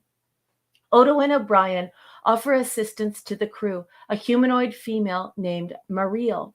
Klingon mercenaries Takar and Yeto, and a nervous male Trill named Varad, but find themselves greeted with weapons. At phaser point, Odo is forced to assume liquid form and to pour himself into a small box. The group makes O'Brien take them to the infirmary, where Bashir is ordered to put the box into a stasis chamber. The next destination is Ops, where the mercenaries take the rest of the crew hostage and disable the station's systems, noting that the group had to neutralize the security grid in the docking ring in order to bring their weapons aboard. O'Brien deduces that Quark is involved in the situation. In the meantime, Quark discovers what he had expected to be harmless, though profitable, transaction for liquid data chains is something else entirely. Again, why did you construct the sentence that way? Who's your editor? Shin kicks to your editor. The group has used him to gain access to the station and their true goal, Jadzia's symbiont, which Farad intends to make his own. If the Dax symbiont is removed from Jadzia, Bashir points out she will die in a very short time. But Varad says he has no choice. He spent his whole life trying to qualify for symbiosis, only to be deemed unsuitable. Once the symbiont has been removed from Jadzia and implanted in him, he plans to escape through the wormhole into the Gamma Quadrant. Jadzia attempts to reason with Varad to no avail, and Bashir refuses to assist in the procedure. Varad fires his weapon at O'Brien, injuring him, and states that he is prepared to kill the entire crew if Jadzia refuses to give up Dax. Resigned to her fate, Jadzia agrees and convinces the reluctant Bashir to cooperate. As Bashir performs the transplant, Sisko and Kira engage in a desperate attempt to retake Ops, but are quickly defeated. When Mariel attempts to explain her devotion to Varad, Sisko warns her that after the surgery, the man she cares so deeply for will be a different person, a blending of Varad, Dax, and all the Dax's previous hosts. Mariel declares that she always will love Varad, just as Varad Dax enters Ops. Again, why are you writing like this? You're grown up, right? Are you a grown up? Good night, Mark D. Mark D said he has to run. Good night, Mark. All right, bro. We'll see you soon, man. Hope to see you tomorrow night, but have a good trip. Be careful out there. Yeah, Mariel declares that she always will love Varad. Wow. It's like talking with a kid. Anyway, Sisko engages the new Dax in conversation, reminiscing about the good times he'd share with both Curzon and Jadzia. Then he appeals to Varad to save Jadzia's life by returning the symbiont, but Varad refuses. Sisko angrily tells him their friendship is over. Varad is not the Dax he knows. But he's not the Varad that Mariel knows either. And Sisko tries to get her to admit to herself how much he has changed. In the meantime, Quark attempts to help his friends by attacking Takar, but he is overcome immediately and sent to the infirmary with an injured ear. As Varad Dax and Mariel finalize their escape plans, Mariel begins to believe that Sisko is right and that Varad will not be meeting her at their rendezvous point. In the infirmary, Bashir and Quark, who was feigning his injury, overcome their Klingon guard and release Odo from stasis. In Ops, after unsuccessfully attempting to contact Yeto, Varad realizes that Odo must be loose. He decides to leave immediately with the car and takes Kira with him as a hostage. Alone with Mariel, Sisko finds that it doesn't take much to convince her that by saving Jadzia's life, she will also get back the Varad she loves. Meanwhile, at the docking ring, Varad finds that Odo has released the clamps and that had connected his ship to the station. A struggle ensues between Kira, Takar, and Odo while Varad heads for a runabout airlock. There he encounters Sisko armed with Mariel's phaser. Varad refuses to believe that Sisko would fire at him and risk harming Dax. But knowing that the alternative is Jadzia's imminent death, Sisko fires, dropping Varad in his tracks. Soon after, Varad awakens in the infirmary and is inconsolable over the loss of the symbiont. And although Jadzia Dax has recovered completely, she can't help sharing some of Varad's pain. His memories and feelings will always be a part of her. And that is all I'm going to read from the long-winded Terry J. Erdman. He should just let his wife write the books. She is very, very brief. That was from Star Trek Deep Space Nine. It should be The Companion. And that was page 85 and 86. I'm going to turn the mic on over to the boss, the captain, the grand poobah of all of geekdom. Boss man, what did you think of the episode and perhaps the coverage? First, I'll say hello there, Captain Time Lord Hey! Spock. Hi, sweetheart. What's up, dude? I hope you're doing well, man. I like this episode. I like it a lot. Me too.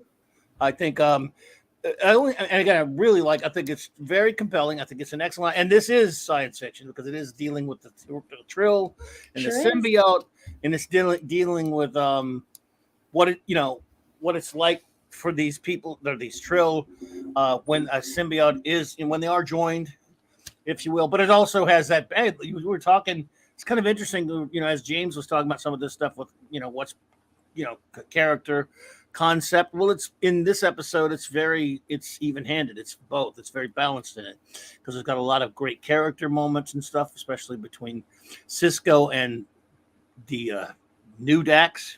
Mm-hmm. And of course, it's a fascinating idea, the whole thing with the Trills and the symbiote and all that kind of stuff. And he got some funny moments with Quark. You just want to first you want to smash him, then of course without him, they wouldn't have gotten Freed Odo. Some really good stuff with Bashir. Again, great character. But now I'm not so sure Megan Gallagher, whom I love as an actress, should be able to kick Kira's arse though. Yeah, but, that was still that's neither here nor there. One of the things I do have some questions on was remember Dax, who's now been, transported into another body, is still Dax. So wouldn't Dax? I don't know how much control Dax has over its host, but wouldn't Dax have been real? In other words, Dax is all of a sudden it's perfectly fine with letting Jadzia die, and they have all that. Hey, Mazer, it's good to see you. Hey, Maze. How are you, sweetheart? Good to see you there. All the grantedly really great scene between him and Cisco when they're talking and reminiscing old times and all that stuff. I'm wondering, would Dax be that cavalier, knowing that even though he's in a new body, he's just condemned a young woman to death? Yeah, it makes you question Curzon's morals. Yeah, and it's not Curzon though. It's Dax. It's just Dax. Well, yeah, I should say Dax, but I should have said Dax. Sorry, I'm tired. Yeah, it makes it seem like their morals will shift from whatever body they go to, right? And I had a problem with that too. Why doesn't the symbiont come forward to say what I'm doing is wrong? I can't do this. I mean, even if it's in conflict with what the new host wants, it might have. I don't know. It was pretty cheery on that. But you know what? If I just kind of just ignore that a little bit, it's a very compelling, very entertaining, fascinating episode, which I like a lot. Notes? Yeah. I liked this as well. I thought that it was pretty good. I love Tim Russ as a Klingon. I think he's terrific as a Klingon. Oh, yeah. Quark would be imprisoned off the station for this. And yet nothing happens to him because this would have been it for him. He would have wound up in jail or at least been quote unquote deported, right? I love that the actor who plays Varad has broken doll eyes. If you're Gen X or you're a boomer, and I'm Gen X, and you grew up with those dolls where when you laid them down, their eyes would close, but sometimes one eye would stick. I love how when he's confronted with his own mortality, that he gets the one blinky eye that we used to get with our dolls. I thought that was cool and creepy. Megan Gallagher. I love her. Mariel, she's wearing braces.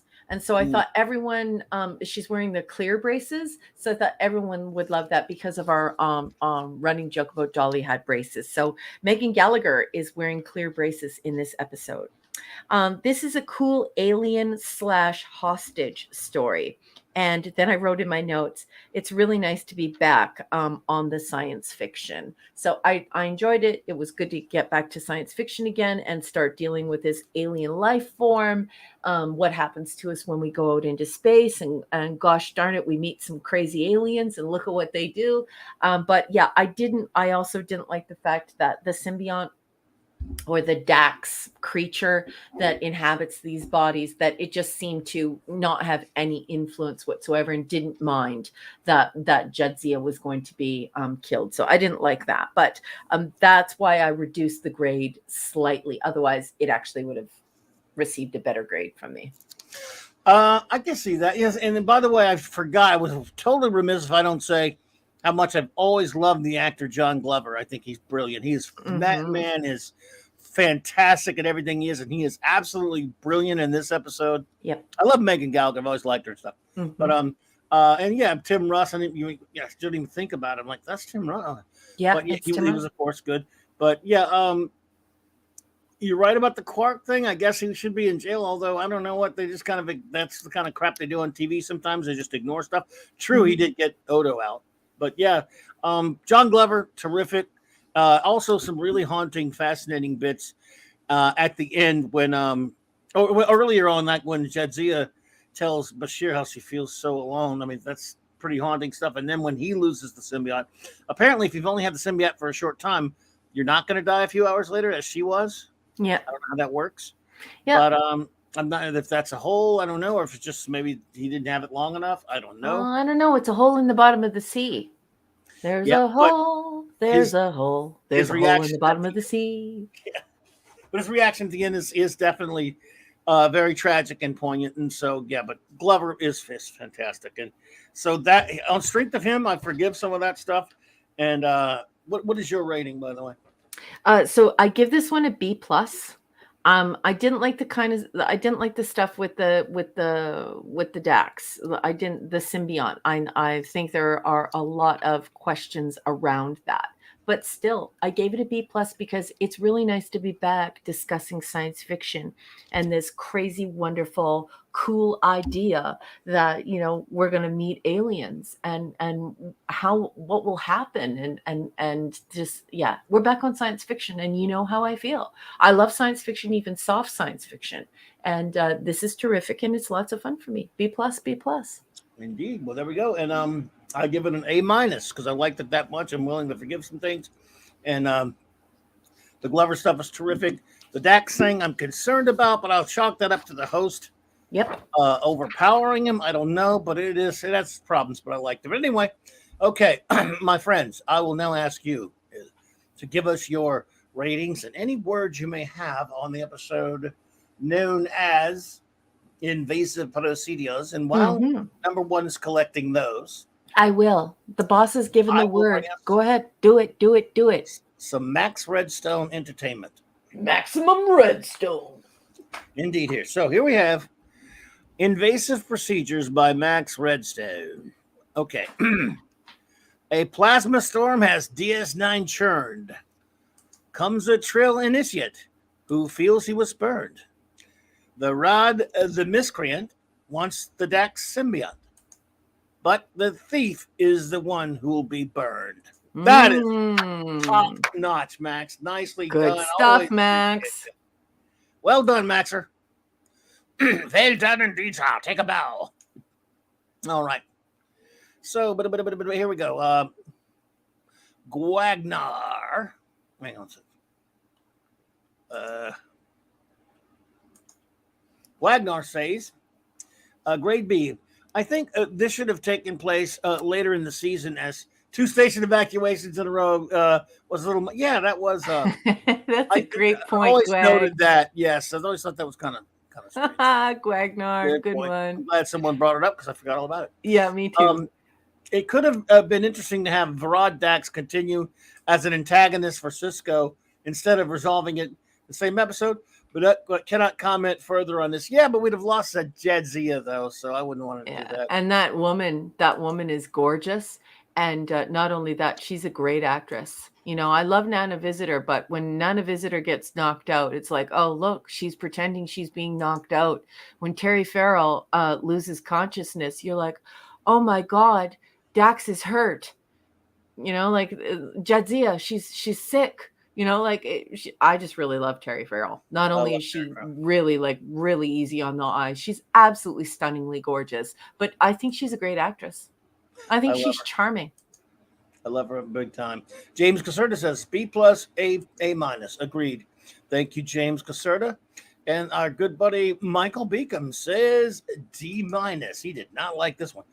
First, Dr. Bashir, if you have any copy of the Hippocratic Oath, take it and burn it. Followed by your license to practice medicine. This EP is what happens when you get a writer from... Oh, he has a point. General Hospital. Well played. Oh, is it really? Okay. Well, a lot of TNG did a lot of that too with those soap opera writers. Teaming with an inexperienced sci-fi fan, Wolf.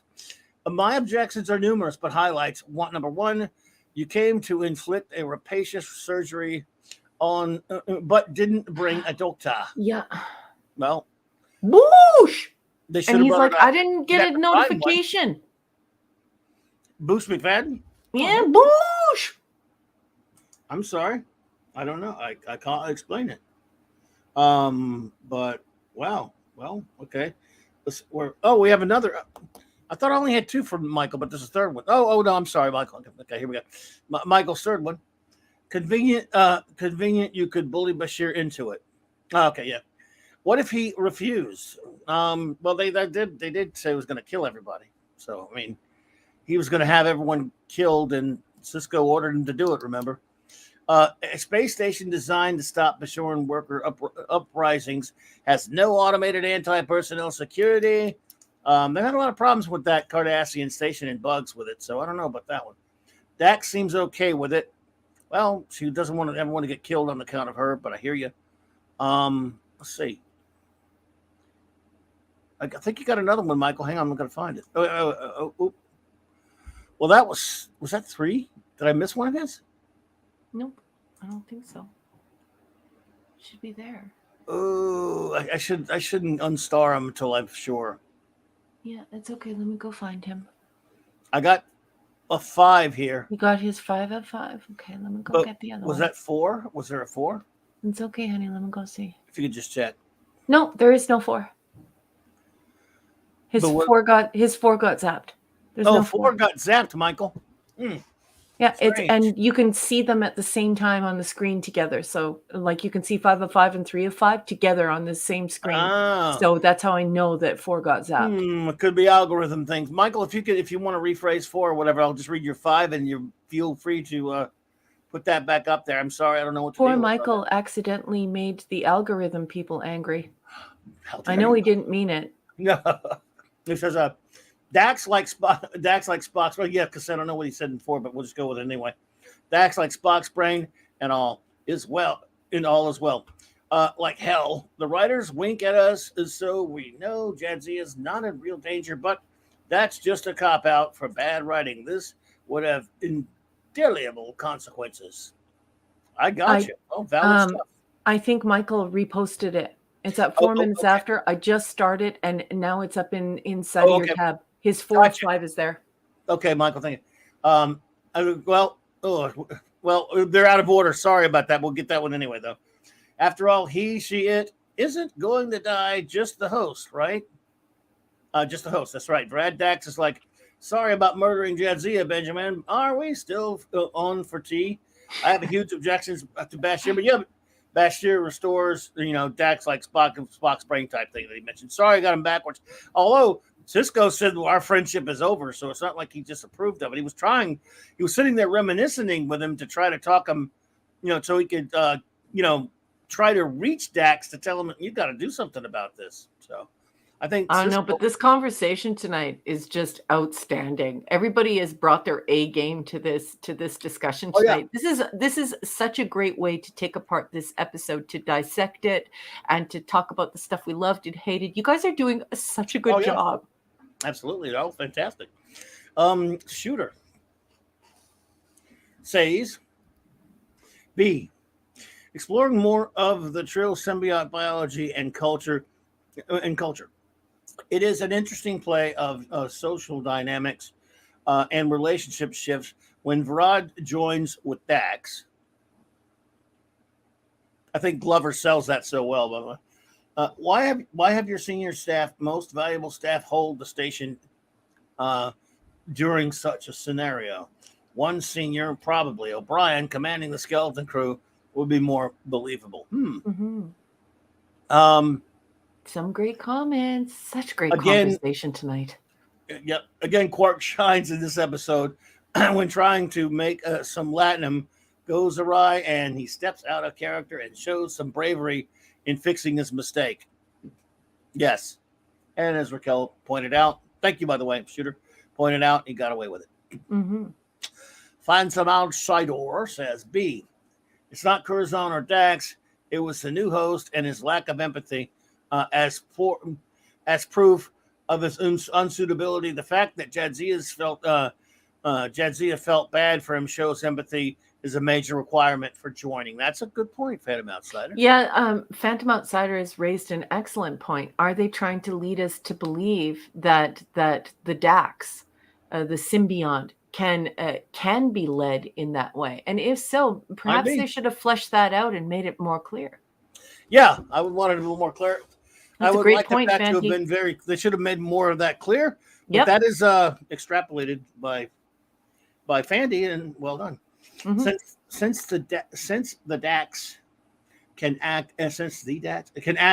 as a conscience, but he was immune as lack of empathy. Okay, no, I mean I'll buy into that. Quark and get away with can get away with it as a Ferengi culture and honoring contracts. Bashir could do surgery to save everyone else. Yeah, that's what he did. I mean, it's got another one. Hang on, Cap. Hang on, Fanty. I'm trying to find another one there, bub. Oh, there we go. Okay. All right. While hoping they could still save Jadzia. Yeah, I mean, he was biding his time. I mean, he had guns on him. I mean, I don't know what else he could do. Gwagnar has another one? I'm sorry, Gwagnar. Yeah, and I love his follow-up because he's thinking out loud, and I love it. It's so conversational. You guys are the best. Absolutely. Gwagnar says, just thought of this. Are trills descended from marsupials? They both seem to have pouches for the symbiont. I'm afraid I just don't know, sir. Michael Beacom also says, I like the concept. What happens if the trill gets separated from the host? I hate how they went about it. Yeah. It's a fair cop. It is Michael. a fair comment. Yeah. It's a fair cop. And well said, sir. And I appreciate you. Pleasant Valley Picker says, good episode. It says B+. Good episode developing the trill as a species. Vrod and his gang F thugs suitably annoying. Hang on.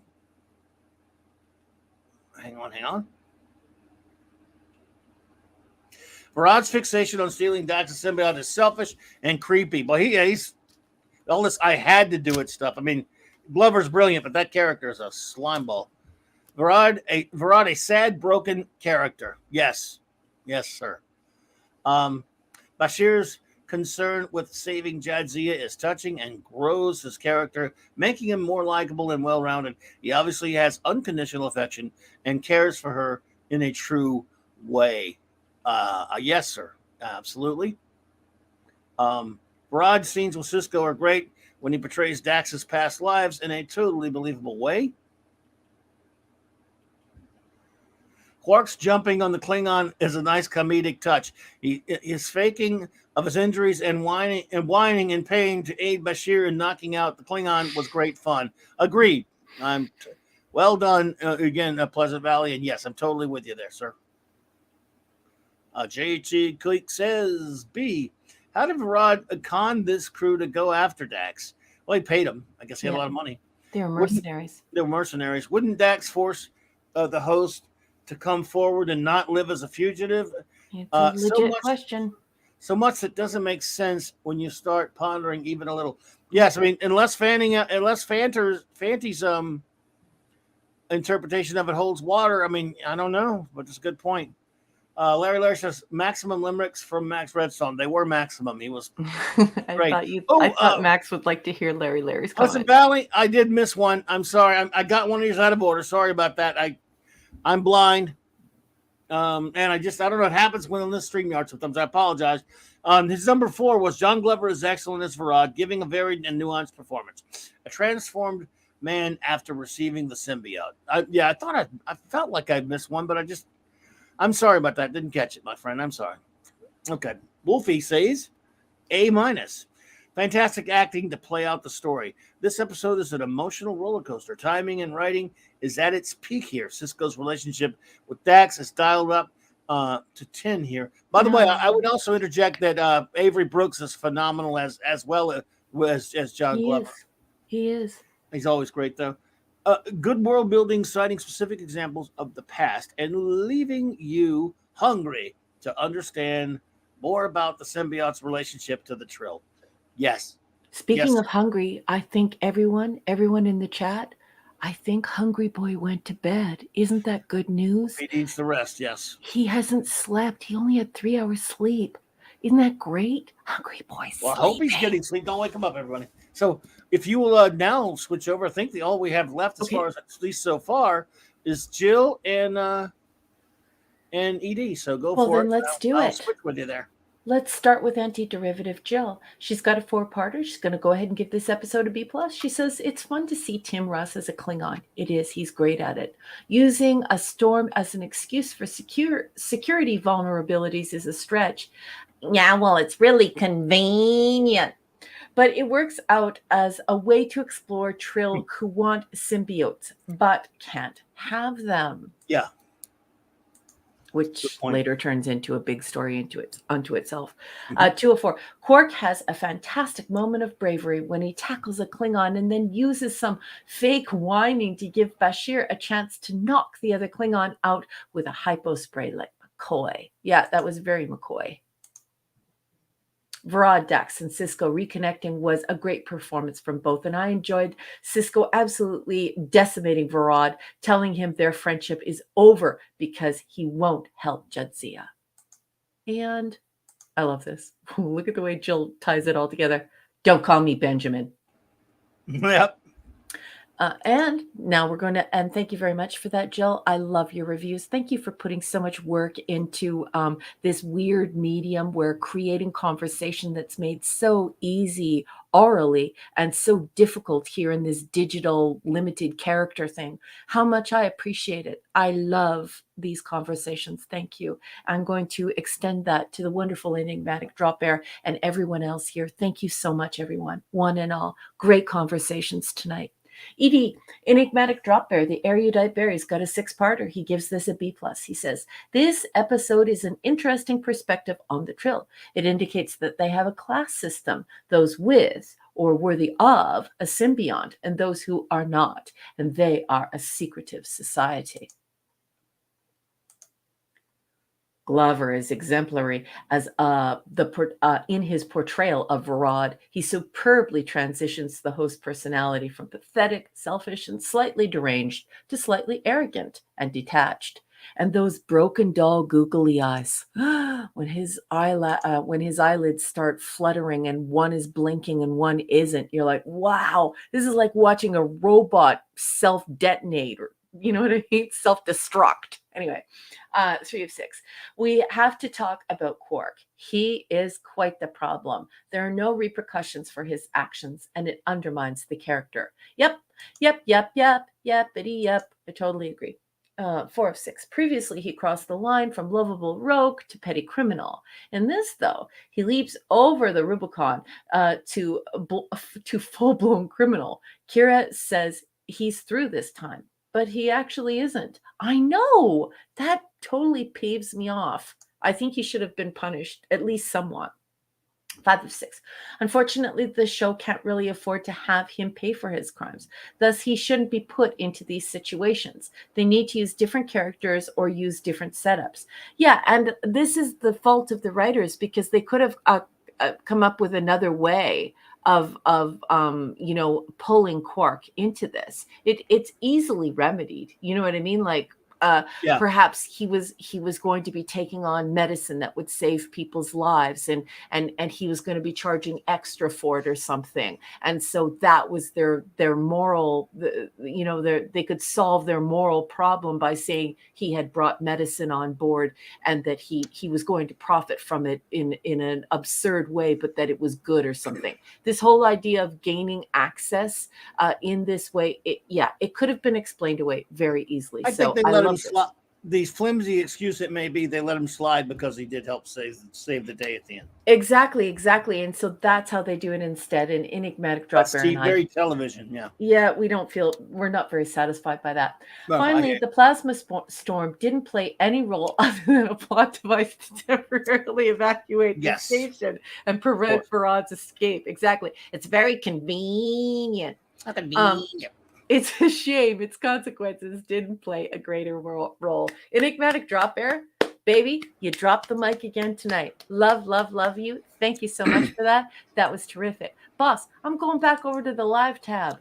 All right. Larry, thank you for the $2 super chat. You're too kind. He says, I like the company we keep here every Saturday. Love you. Well, we appreciate you and everyone for being here. So thank you. You're too kind to say that. Love you, Larry. Got a great group. Michael Beacom did add something. He said, when I see this episode, I see a group of violent men breaking into a place to violate the body of a beautiful woman. I'm not good with it. Well, no, they were jerkweeds. They were horrible, but yeah.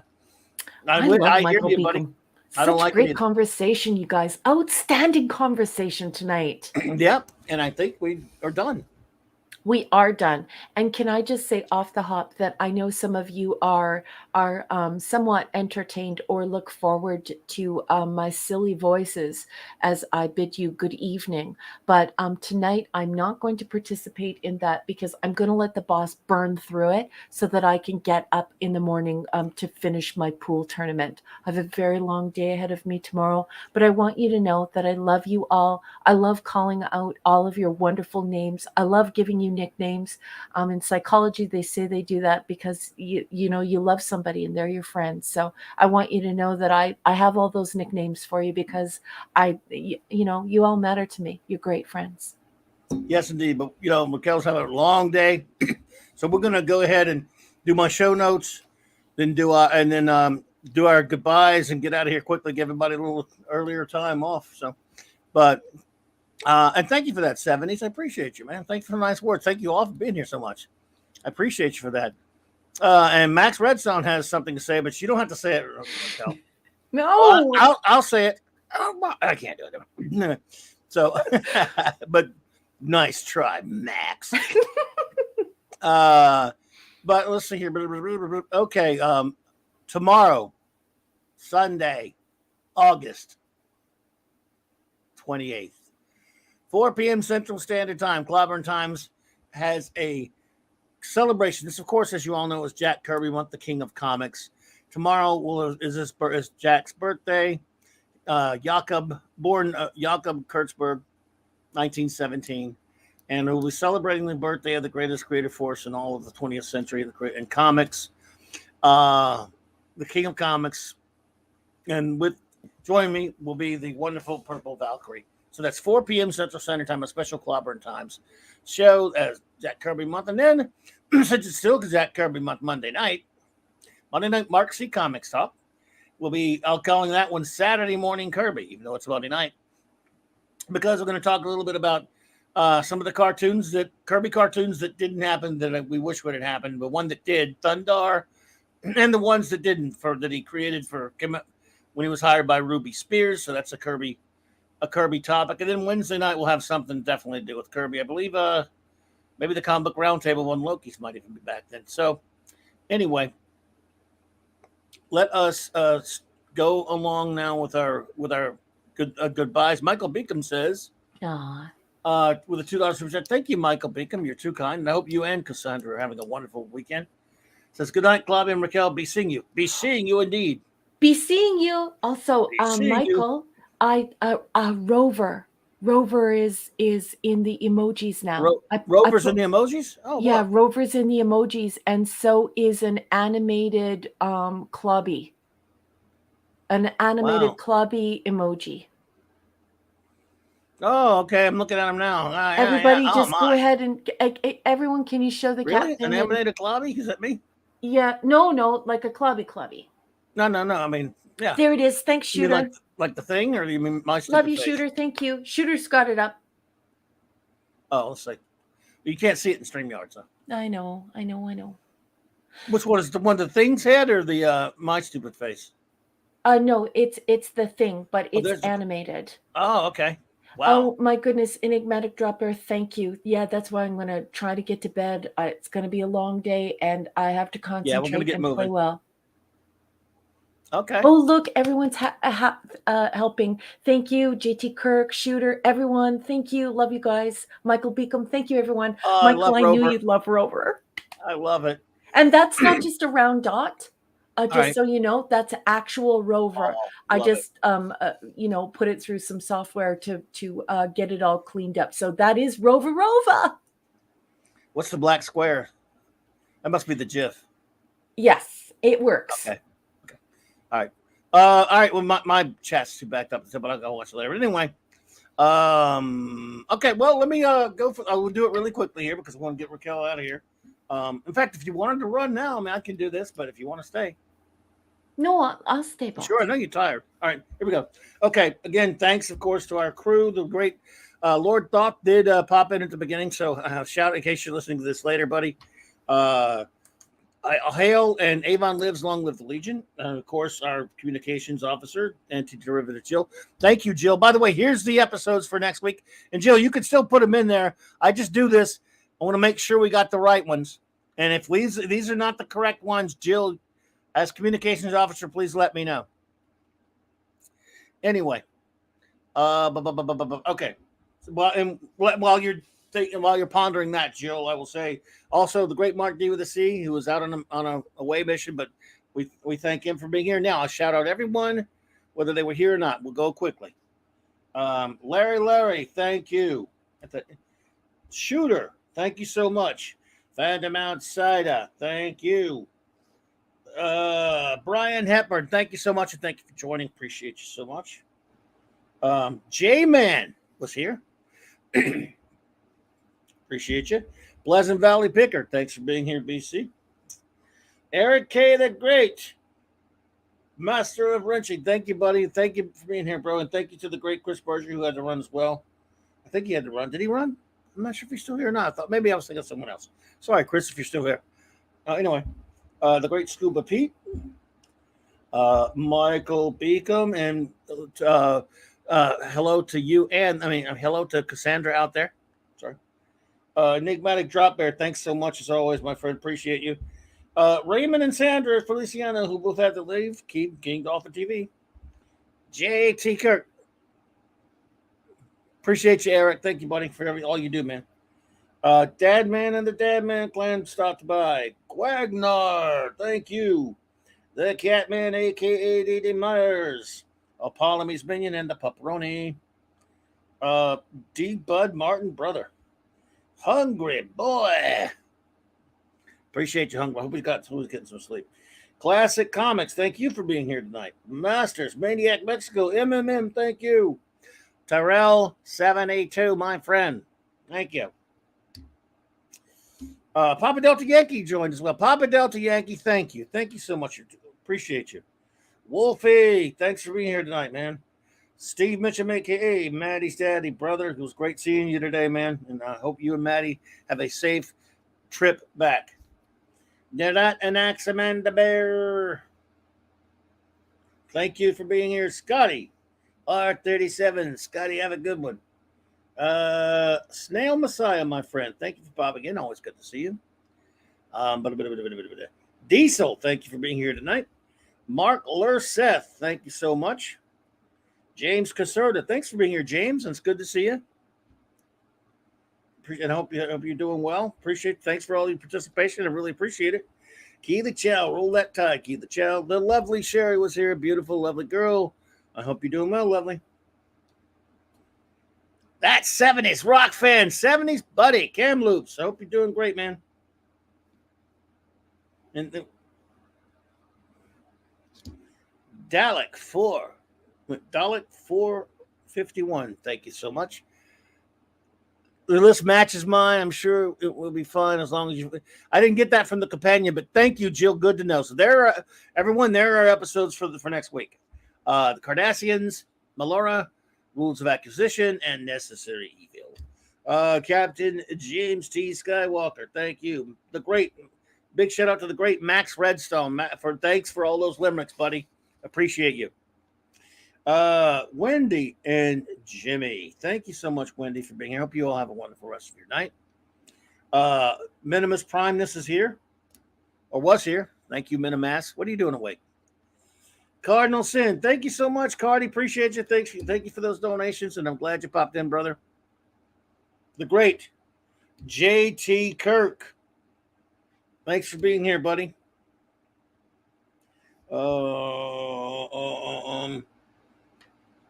Almighty Sports Show, my old friend, man. I'm so glad to see you pop in, buddy. Thank you. I hope you're doing well, bro. Yeah, I'm not doing any sports stuff anymore, but I hope you are, buddy. And I have to hook you up with my good buddy Dad, man. Captain Time Lord Spot. Thank you, sir. Mazerus, thank you for popping in. Boosh McFadden, thank you. And I think that covers everyone. I hope we didn't. If we miss anyone, I'm terribly sorry. I want to say shout out to the lurkers. Those of you who lurk, we really, really appreciate you. Thank you so much. We really value your support, and thank you. And our friends who watch on any of you watching on the reruns or the downloads or whatever you want to call them. We cannot thank you enough. Our buddy Eric O'Sullivan. Sorry. And anyone else, if you let us know you're doing it, if you want to shout out, and we know that you're watching it later or something, if you put it in one of the comments, we'd be happy to shout you out. So thank you all so much, my dear friends. Please have a wonderful rest of your night and, of course, weekend. And I cannot wait to see you next week, and hopefully before that, but if not, at least next week. Please enjoy these important messages and then end credits. Good night, everyone, and clobber on, clobberers, trek on, trekkers. Have a great night.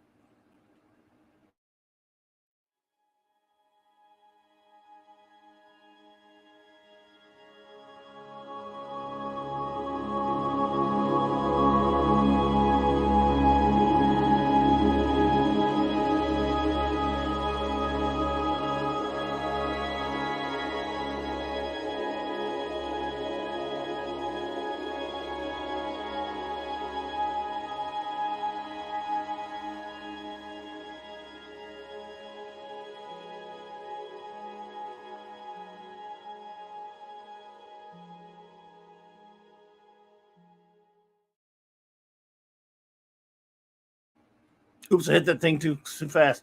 Thank you so much for that $7.99 super chat, enigmatic drop there. Appreciate you, man. And now you're too kind. Thank you so much for that. Now for our closing credits. Have a great one, everybody.